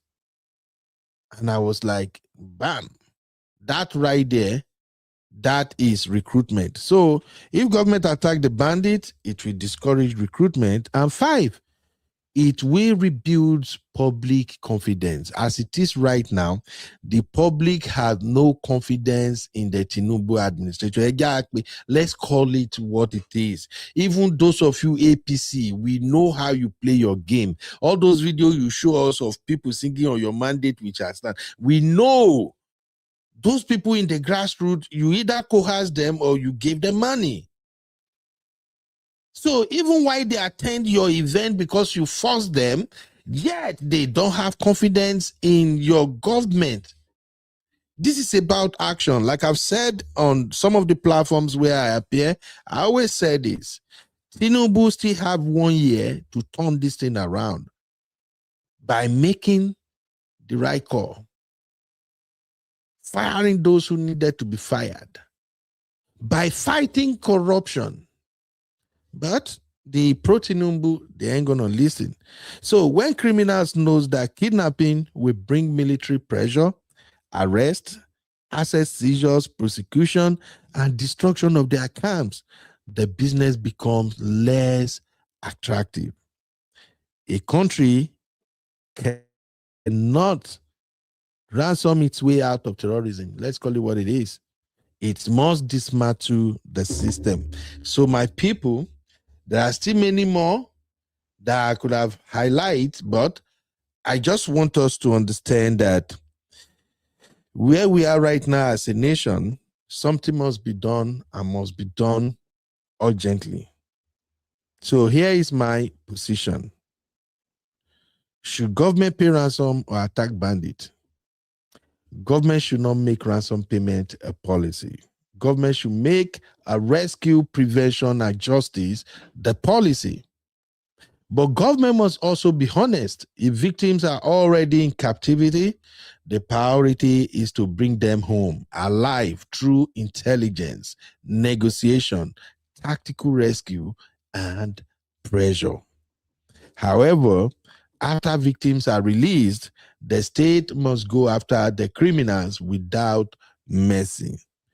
Not revenge, not ethnic profiling, not political noise. Lawful force, targeted operations, arrest, trials, access seizure, public accountability. Because if bandits kidnap people today, collect ransom tomorrow, and return to the forest next week, then Nigeria is not fighting insecurity. Nigeria is managing insecurity. And no nation survives by managing evil. Ladies and gentlemen, that is my monologue on this particular question of should government pay ransom or attack the bandit. I'll be right back as we round up. If you're watching, if you're listening from our stream platforms, wherever you get your podcast, add us to your fave. And of course, if you're watching on YouTube, don't be a stranger. Drop comment, give us a like, subscribe to the channel. I'll be right back. You are watching Political Roundtable with UB. Like, subscribe, and leave your thoughts in the comments.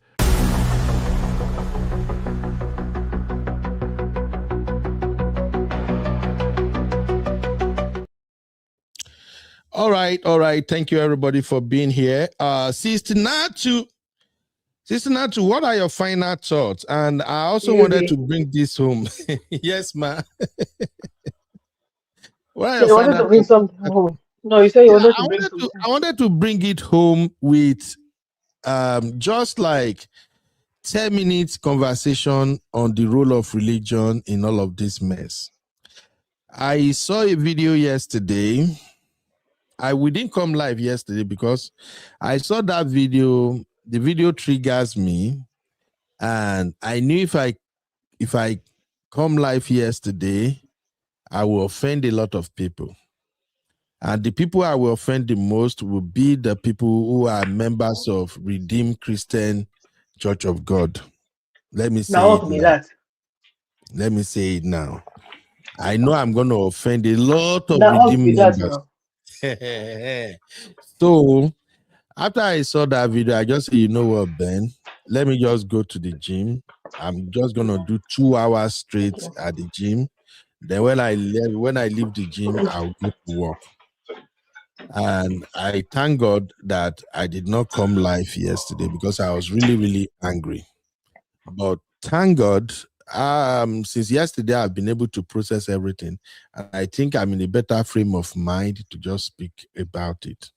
So there is this video that was making round yesterday where a young man claimed that his life is being threatened. Why? According to the young man,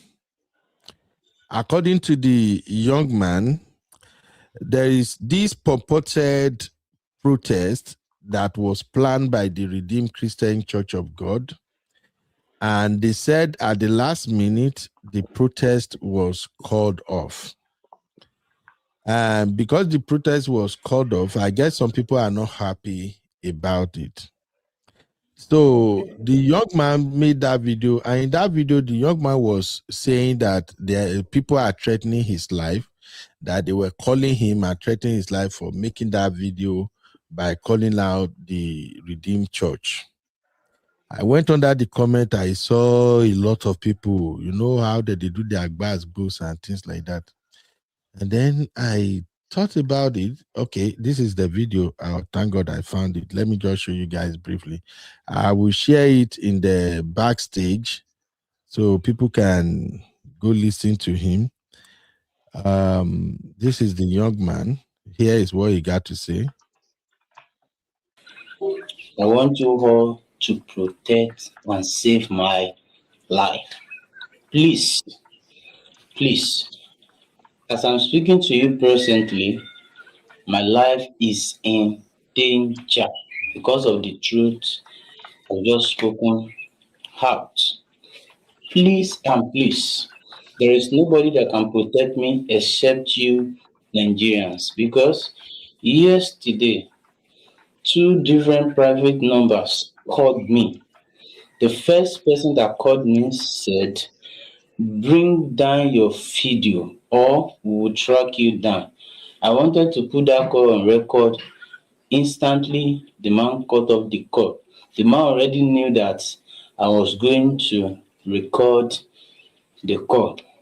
All right, I may not have time to play the whole video, but the young man TikTok handle is Ima Ade. I will put it in the chat for those who may want to go and watch the full video. But here is just the argument for me. Now, some people are saying the reason they called off the peaceful protest was because of the First Lady, because apparently the First Lady is a pastor in Redeemed Church, right? And they call off the protest. I don't know whatever is behind it or whatever it means, but the point I wanted to emphasize is this. The other day, Uncle Dayo was here with me during Political Roundtable, and I said, religion is one of the biggest problems we have in Nigeria. This thing this boy said that they threaten him, I believe him. So honestly, a lot of religious people in Nigeria, they are evil. They are evil, like wicked soul. There are many people who don't go to church again, and I don't blame them because of these over-religious people and how they move. Anytime somebody came out and talk about their leader, these people will begin acting like a cult. They will go after the person. And that makes me wonder, like, are you serving God or you are serving this your leader? Because if this your leader is serving the true God that is preaching to you, anybody that dares go after him wrongly, you don't have to do nothing. God himself will step in and take care of business. But Nigerian Christians are so fond of going after people who call out their leader. The way they will be fighting, swearing, cursing in the comment. Then you'll be like, wow. So Holy Ghost fire cannot protect your Baba Gio or Mama Gio. Now you now be the Holy Ghost who want to protect them. We have bigger issue. And part of the reason why I didn't go live yesterday was that I can't just walk away from it. So I'm like, I'm going to offend a lot of people because we know what the Redeemed Christian Church of God represents in Nigeria. We know what Canaan land, what they call their own winners. We know what they represent. And I'm so sorry. This is not me slighting people who are going to the churches. But I've said it here before. There are great people in these church denominations. People who are true Christian, who worship in clear heart. They don't do church politics. They don't do anything. They just like the doctrine and they buy into the idea of those churches and they worship and they encounter God in those ministries. But there are those who are not really worshiping God, but they are worshiping what the church represents.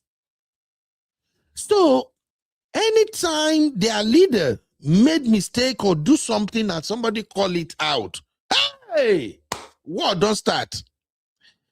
The members of this denomination, they will start acting like a cult. Let me say it. I don't want to dwell so much on this. if you are fighting for your Papa Gio to the point you are calling people threatening their life, or you are going to their comment, you are swearing for them anything, you are not a Christian. No. It just shows you don't know what you believe. It shows you are worshiping that person, not Jesus. You are not worshiping Jesus. You are worshiping that your church leader and what your church represents. That's just what it means. So, as I do like this, at the go church, I get pastor. If my pastor says something that doesn't sound right with you, you go call him out. I don't say my pastor, Papa, because I know my pastor is serving God. I leave the battle for the pastor to fight. All he has to do, if the pastor not say he heart clean, he hand no dirty, all he has to do is to say, Father Lord, you see people are making mockery of me because I follow what you asked me to do. I leave them to your hand. Take control. It don't finish. Go and read your Bible. Go. I think one of the prophets, is it Elijah or Elisha? One time people were mocking him. And he command, was it animal or something, that they come out from the bush and attack the people mocking him. But now Nigerian Christian, and then they religious pass. But now they go, they fight for pastor, they attack. That is why we are not going nowhere. Now, this issue we have on ground has gone full circle. You cannot deny the fact that the Redeemed Christian Church of God, led by Baba Adeboye himself, they participated in a peaceful protest during Jonathan's regime. You guys can come for me. I don't give an F. Not be today. I know you people move like Curtis now. I don't care. If we talk true, we live. We not talk true, we go still die. No, it's on record. Baba himself have came out to clear his name. Baba said the Redeemed Christian Church of God is part of CAN, Christian Association of Nigeria. Baba said CAN was the one who said they should lead a peaceful protest. And as the leader of the Redeemed, he joined. Baba himself was not denying it. I don't know the problem of you, these followers. You people are acting like witch. Respect those ones that are true Christian, that are serving God, are not taking things beyond control. Some of you are behaving like witch. Baba clear this name. When all of this thing is going on now, this bandit and everything, for me, I understand one thing about Baba Adeboye. Baba is a leader. Baba cannot just talk anyhow. I know a lot of people, a lot of Nigeria, they don't miss dust for their brain. Baba is not just a small congregation leader. Issue must get to certain point before he speak. And if he is going to speak, Baba cannot speak like a politician. You can't expect him to just come out and say, I condemn this government. He can't say it. He's a leader. And again, as a Christian, as a clergyman, he would rather speak in terms that connote with Christian doctrine and Christian sermon. Is left to whoever wants to understand. When this banditry and everything was going on, and then Donald Trump said they're coming to Nigeria or something, Baba made a video. Baba said, if it were left to him, he will silently advise the government that, look, tell your military generals to squash this problem now. If they can't squash the problem, tell them to resign. What else do you want him to say more than that? So you, as a member of Redeem, if people are coming after Baba, they are calling Baba, it is not in your place to be fighting, to be creating a nuisance on social media. The best thing you can do is to educate them. To me, that video by Baba is enough for me. Now, we have moved to another stage now. At this time now, people have been kidnapped with children. And everybody felt like this is so wrong. Now, there are protests in Ogun State, in Oyo State, almost all the Western states now, they are protesting. Everybody is hyper vigilant now. And people are saying, okay, Baba, it be like say you and this government, they're supposed to listen to you. Shebi, the first lady, now pastor for your denomination, what are you going to say now? Can you ginger people to at least come out and leave their voice? If Baba, I don't know whether there is circular or no circular. So if they pass circular and say they are going to have peaceful protest, and then later they send another circular, I don't know, allegedly, that's what's on social media. Now redeem people, now then tell us whether it's true or not. So if they send out another circular and say, okay, we are not going to have this peaceful protest again. If another member of our church come out and say, no, we are not going to say because first lady, now pastor of our church, then without the thing that is going on, we are not going to have this protest. Everybody has freedom of speech. When you come after the poor boy now for speaking, you are even making the matter worse for the Baba when you think say you they protest, you they protect. I don't understand. Me, I've drawn my own conclusion when it comes to the relationship between the Redeemed Church and the First Family. And my conclusion is simple. I've said this before, I'll say it again. As a Christian, I am sorry. Me, I don't see your so-called first lady where you call pastor. I don't see her as a pastor. My own opinion will be that. Those who believe she's a pastor, it's fine. Let them believe it. I've made my own decision that this woman is not a pastor. The way me I see it, this is a long-term game. And I've seen the person that is leading on that is a strategy. This is a long-term plan. Husband is a Muslim, practicing Muslim. Baba no the mismaker. So it makes sense for Baba to have the wife as the pastor in one of the church that has almost, I don't even know the population of that church member. Redeemed church member, I don't know their population.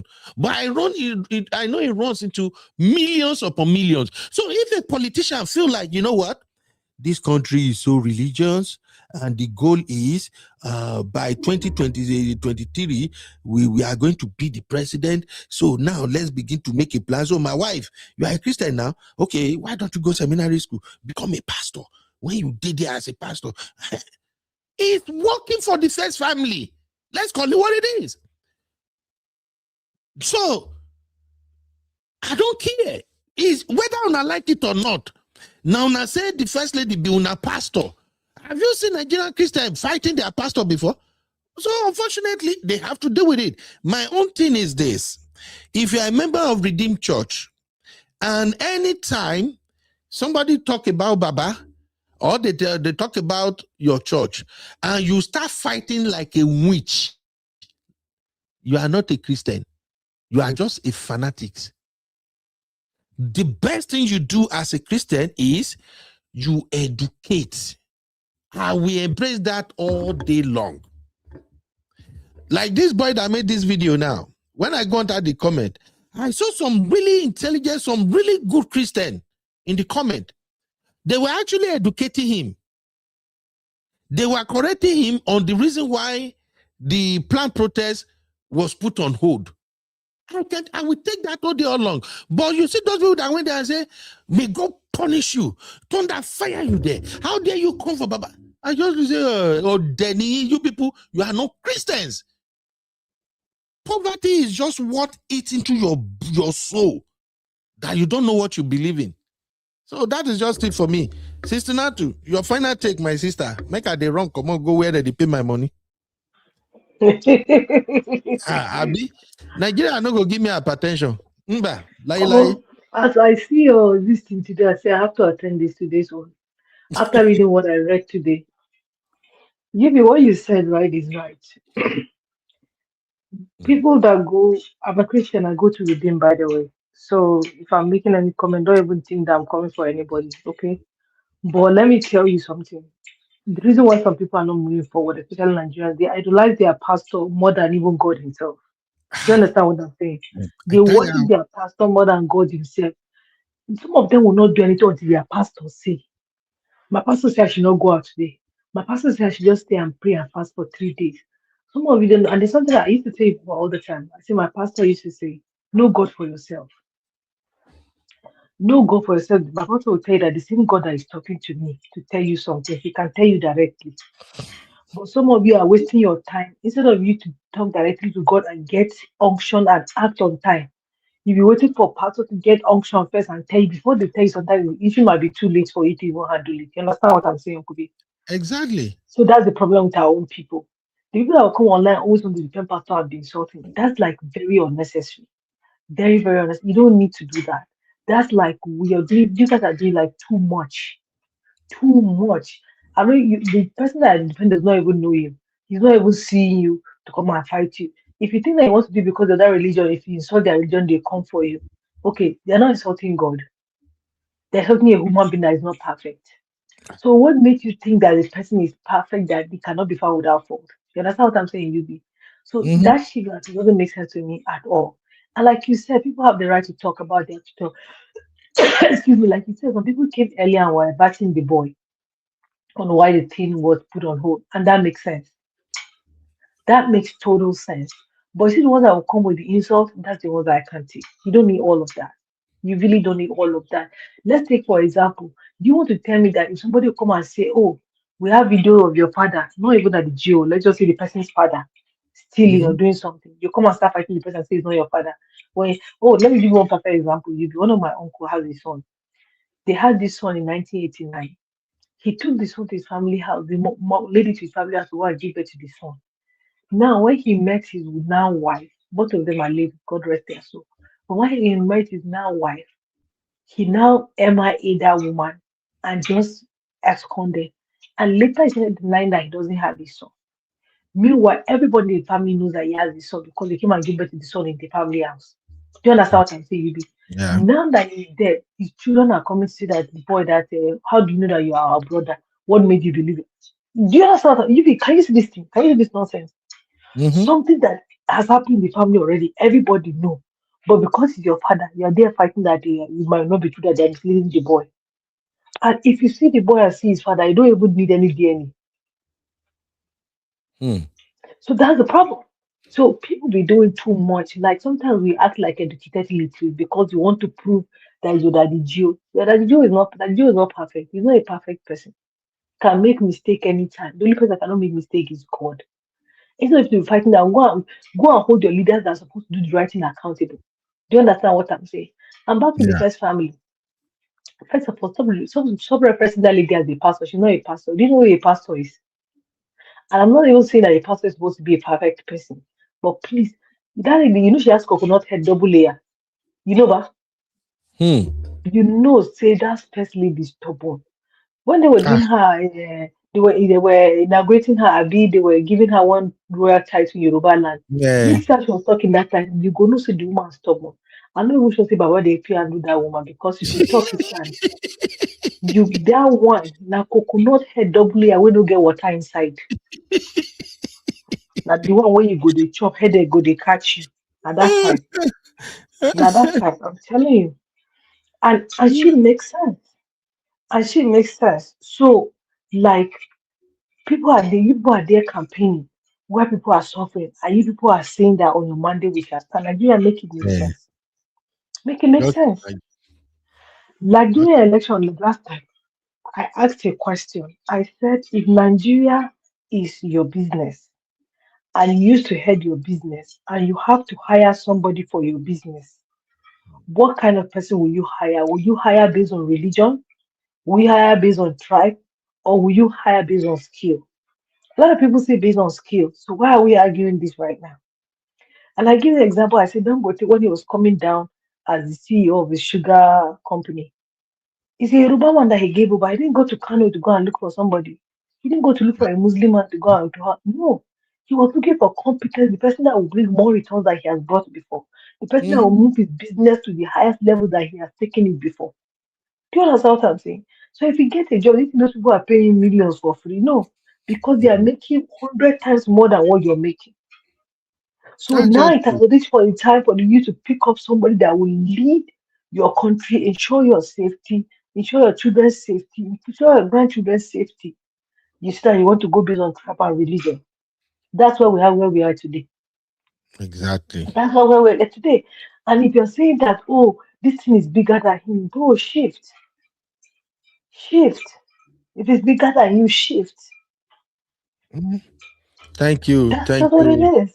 Sister But Natu. it is so messy and disgusting. I watched one about one girl today that was kidnapped with a 3-year-old. They were raping her. They requested how many million from her dad. One day, I said they should give the girl the phone so that he would talk to her and be confirmed that she's alive. She told the father that she not worry about money, that they'll be raping her, that even if she comes out, she was going to kill herself, that she Hey! can't forgive herself. And the father Oh my heard God. on the phone when they tie his daughter. Hey! Is this the country I want to live in? I know enough. And I'm not trying to rub this in anybody's face. Ah. See, when this thing started happening in the north, where we were crying, they say that it's we and our people. You see, don't they shit now, they come out, they reach everybody's side. Sister Natu, we Now were the here same, when we did that episode. When I pull up Nigeria map, I said this thing where they middle belt, where they happen for Joshua. I said, see, they come our side. Not being done land now. They are seeing many of these same Boko Haram around the western region now. They are seeing them left, right, and we center. talk. We talk. It's so Even though I'm disgusting. not even though I'm not a fan of this person, even BDM talking, BDM to these people they reach everybody's side too. They do everybody the mod. But because of the Everybody. hate that we have for the guy, we didn't hear what he was saying. Oh, Like thank you, Sister Natu. Thank you for spending time with me. I got to run now because of work. I see my brother Elekoru in the backstage. I will give you just like a minute or two, Elekoru, but I'm already leaving because I have to go to work. How are you doing today, Mr. Hey, my brother, how Elekoru? you do? How you do? I dey can't how my people I'm do? How you not do, guys? we are Yes, good. so How about yes, you, my so brother? I do. I just dey come in. I can't see the topic now. I was like, okay, make I put mouth for inside them. Quick, sharp. Yes, oh Yes. yeah. So, now so it be prayer no fit do this one. Oh. My people, prayer no fit do this one. Shey you hear me? Shey you hear wait till they talk. They Prayer hear no fit you. do this one. Oh. You have to be intentional. You have to be intentional. Not to deceive yourself. Oh. They don't. These bandits. They don't enter everywhere. Oh. Bandits. They come in different. They come in different sizes. Though shape. Oh. They are in your Pentecostal organization of Nigeria. And then be your pastors, your GOs, and the likes. Them be bandits. And your government too. In the bandits too. Show you the hear what they talk. Person we like Nigeria as they go. In the bandit. Now so it be. So if anybody for your side, if they like how Nigeria be now, because Nigeria as it day now, Nigeria not become yeah. It's no longer a country. May And God now help us. na slave camp in B. So your voices are no longer heard in Nigeria. And person within Nigeria no fit talk self anyway. Because if you talk, they go pick you up. Abuse. Your pastors, they go pick you up, they go write script for you, make you talk am for camera. So in a nutshell, your pastors, your GOs, your evangelists, them be bandits. And your government, in be bandit, your second in command, he don't talk and say, make them give him billions, and he go stop banditry and kidnapping. So by now you don't know say your second in command, Where in be bandits. and when did he say that? You have the do you have the publication? Should be he talk him now. He talk and make them give him money. He go stop him. So you don't You know know, say he be my bandits. brother, you know, this is a public podcast, so we only run with fact. If you have the link, you can send it to the phone. If I confirm it, we can talk about it. But now that we've not heard it publicly, I can't let that slide. I'm sorry. I've not heard him say that to give him billions that is going to fight bandits. No, So he no go talk. He no go talk direct. Say make you give him go. But he talk him. So anyway, that's the story for another day. thank you, So my so brother. people. So You my came people in late Nigeria, today. I know I came late. My people in Nigeria, make you summon courage. We are in for a long haul. That's what it is. God will help So us. may God help God everybody. will help us. Yeah. Thank All you, right. my brother. Thank Yeah. you. I'll see you guys tomorrow.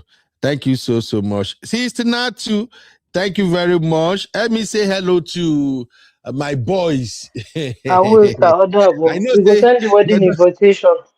they don't go daycare. Now make you day free now. And they work since. I just tired. They will soon come back. They'll soon come back in like Sister 3 hours. Natu, thank you very much, my lovely Yes, sister. sir, no problem. I'll see everybody tomorrow. Guys, remember to follow us on our podcast, UB Pod. Add us to your favorite. Sister Natu, I hope so you don't add us to your podcast. Everybody, also, let me quickly even do this. Where is Sister Yinkus? Sister Yinkus is not, Sister Yinku, they challenge me. Oh.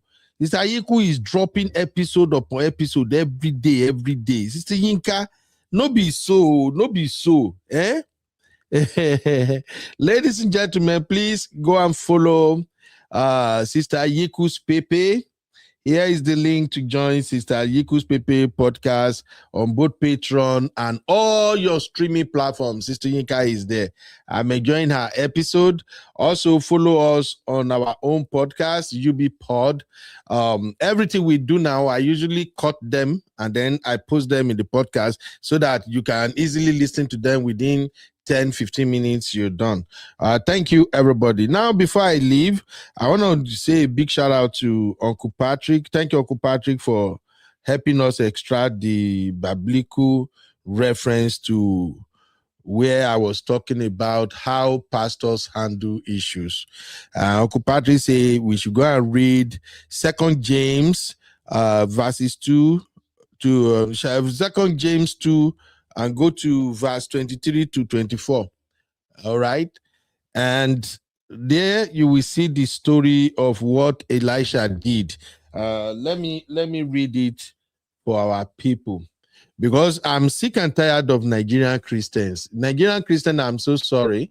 A huge respect to all those ones that truly know what Christianity is all about and they move in respectful way. But you see those ones that are moving mad, I don't have one single respect for you. You are fighting for your pastor.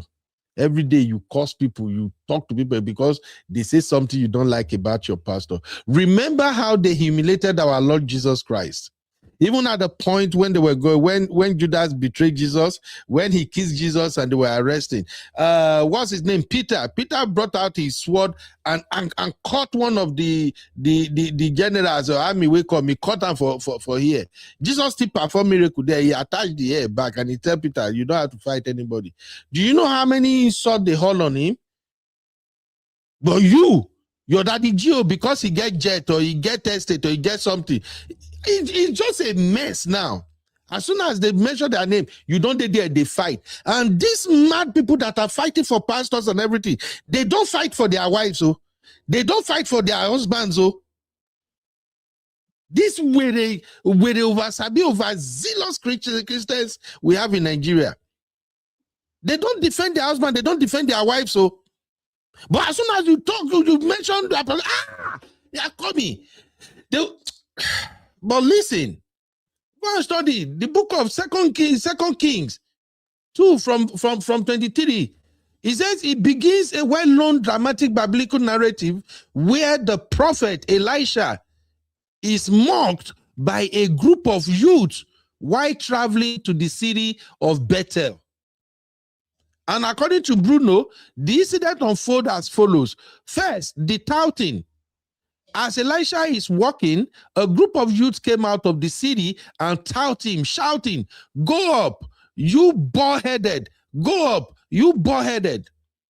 An insult directed at both his physical appearance and likely mocking the recent ascension of his predecessor, Elijah. They were mocking him.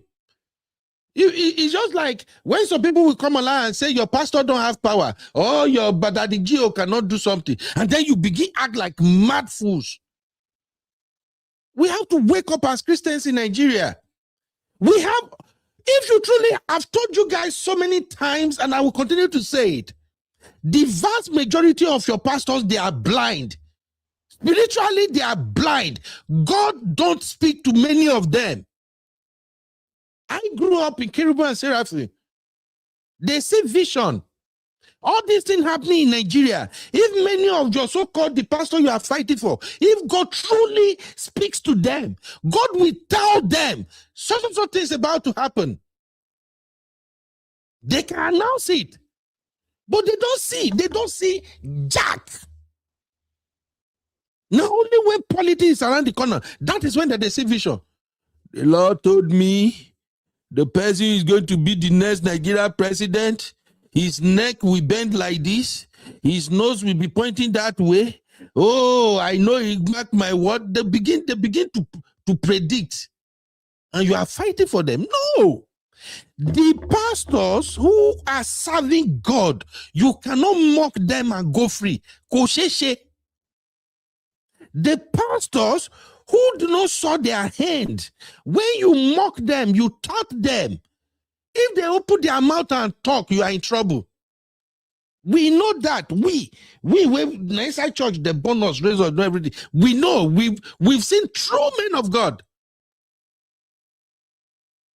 I share a testimony with you guys here. When I was serving in Enugu, one guy came and gave testimony on Sunday. The guy was working like as a plumber.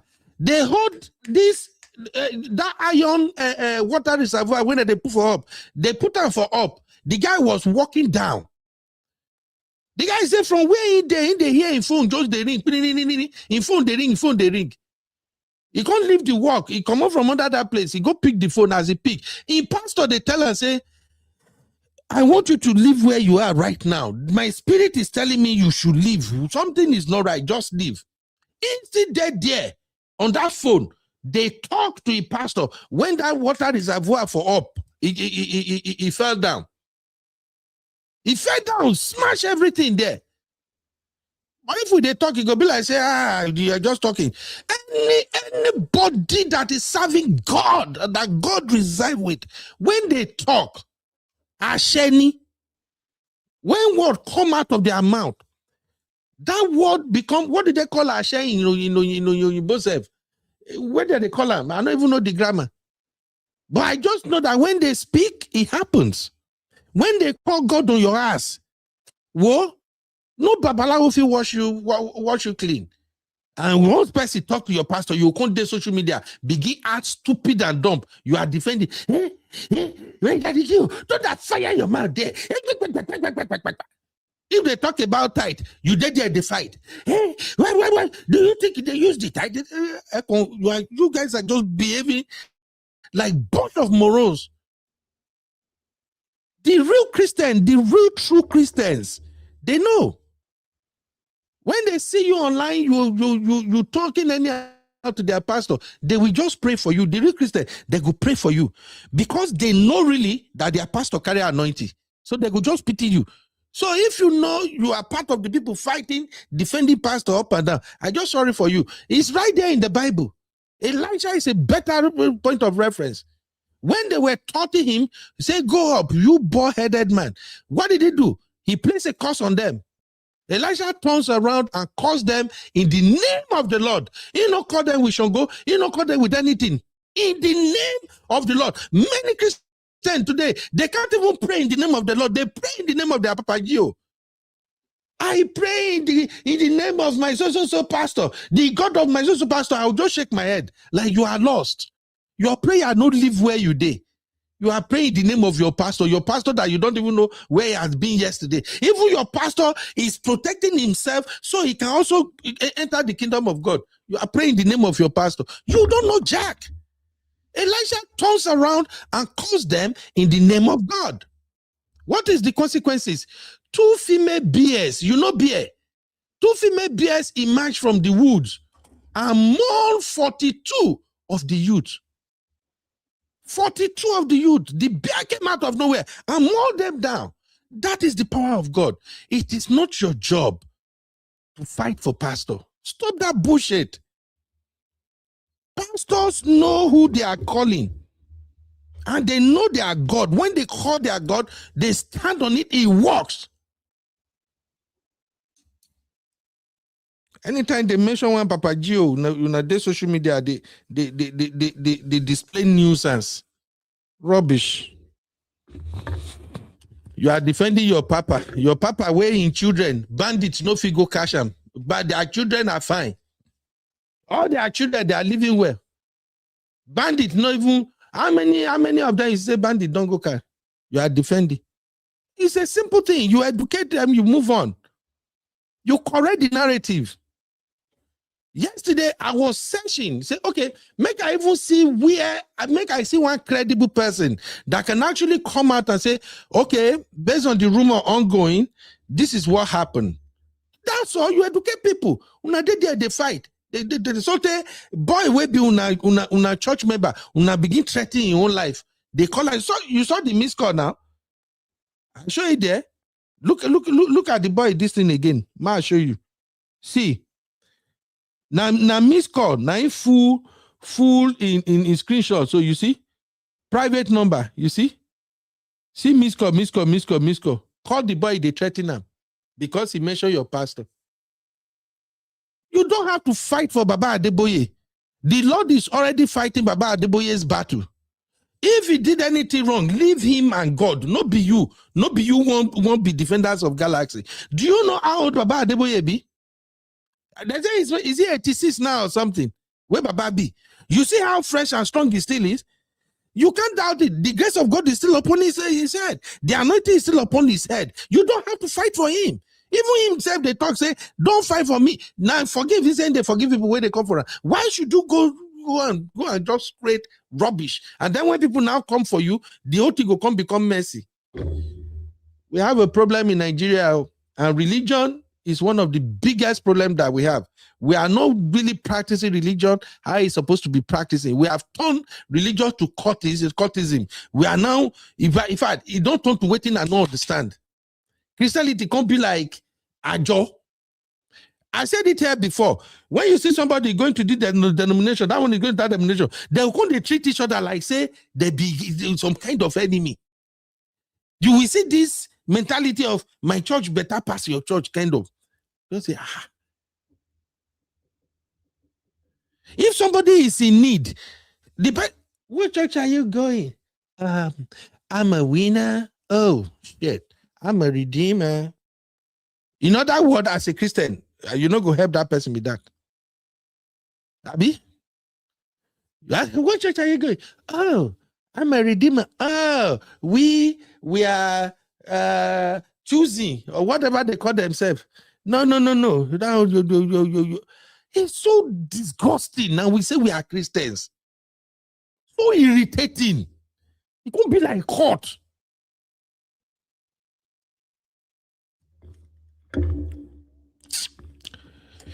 Thank you, everybody.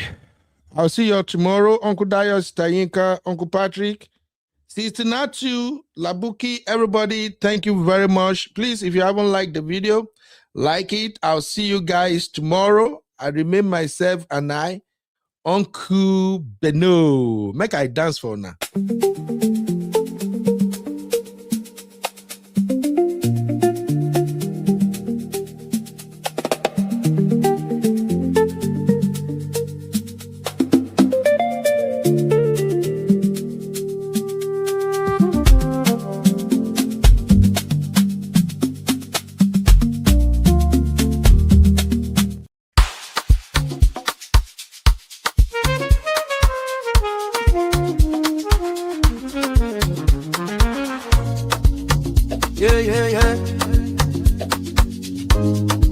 You be in the building.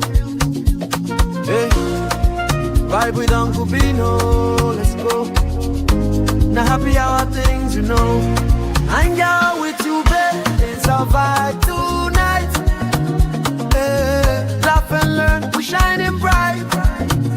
Oh yeah, you be stories, life lessons time. Hey, on the Uncle Beno show, everything feels right. From the streets to the world, we talk real talk. Vibes on the beat, make the whole place rock. Happy hour flow with smiles non-stop. Sip and chill with you, be the energy on top. You be stories, dropping them every day. Wisdom for life, the African way. From the grind to the glory, hear what we say. Tune in now, don't delay. Hang out with you, be it's a vibe tonight.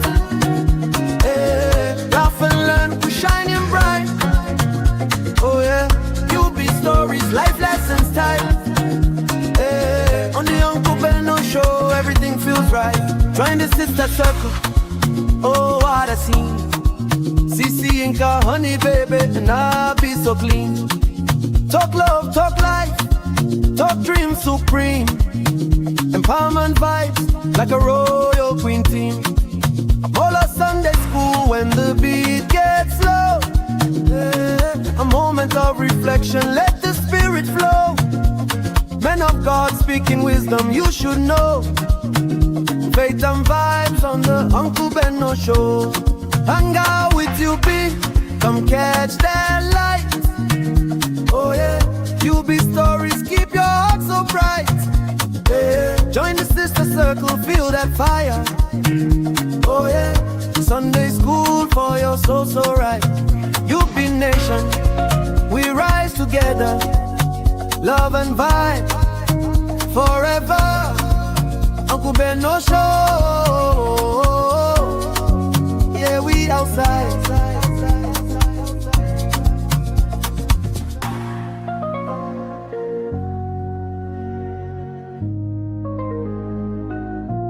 You are watching Political Roundtable with UB. Like, subscribe, and leave your thoughts in the comments.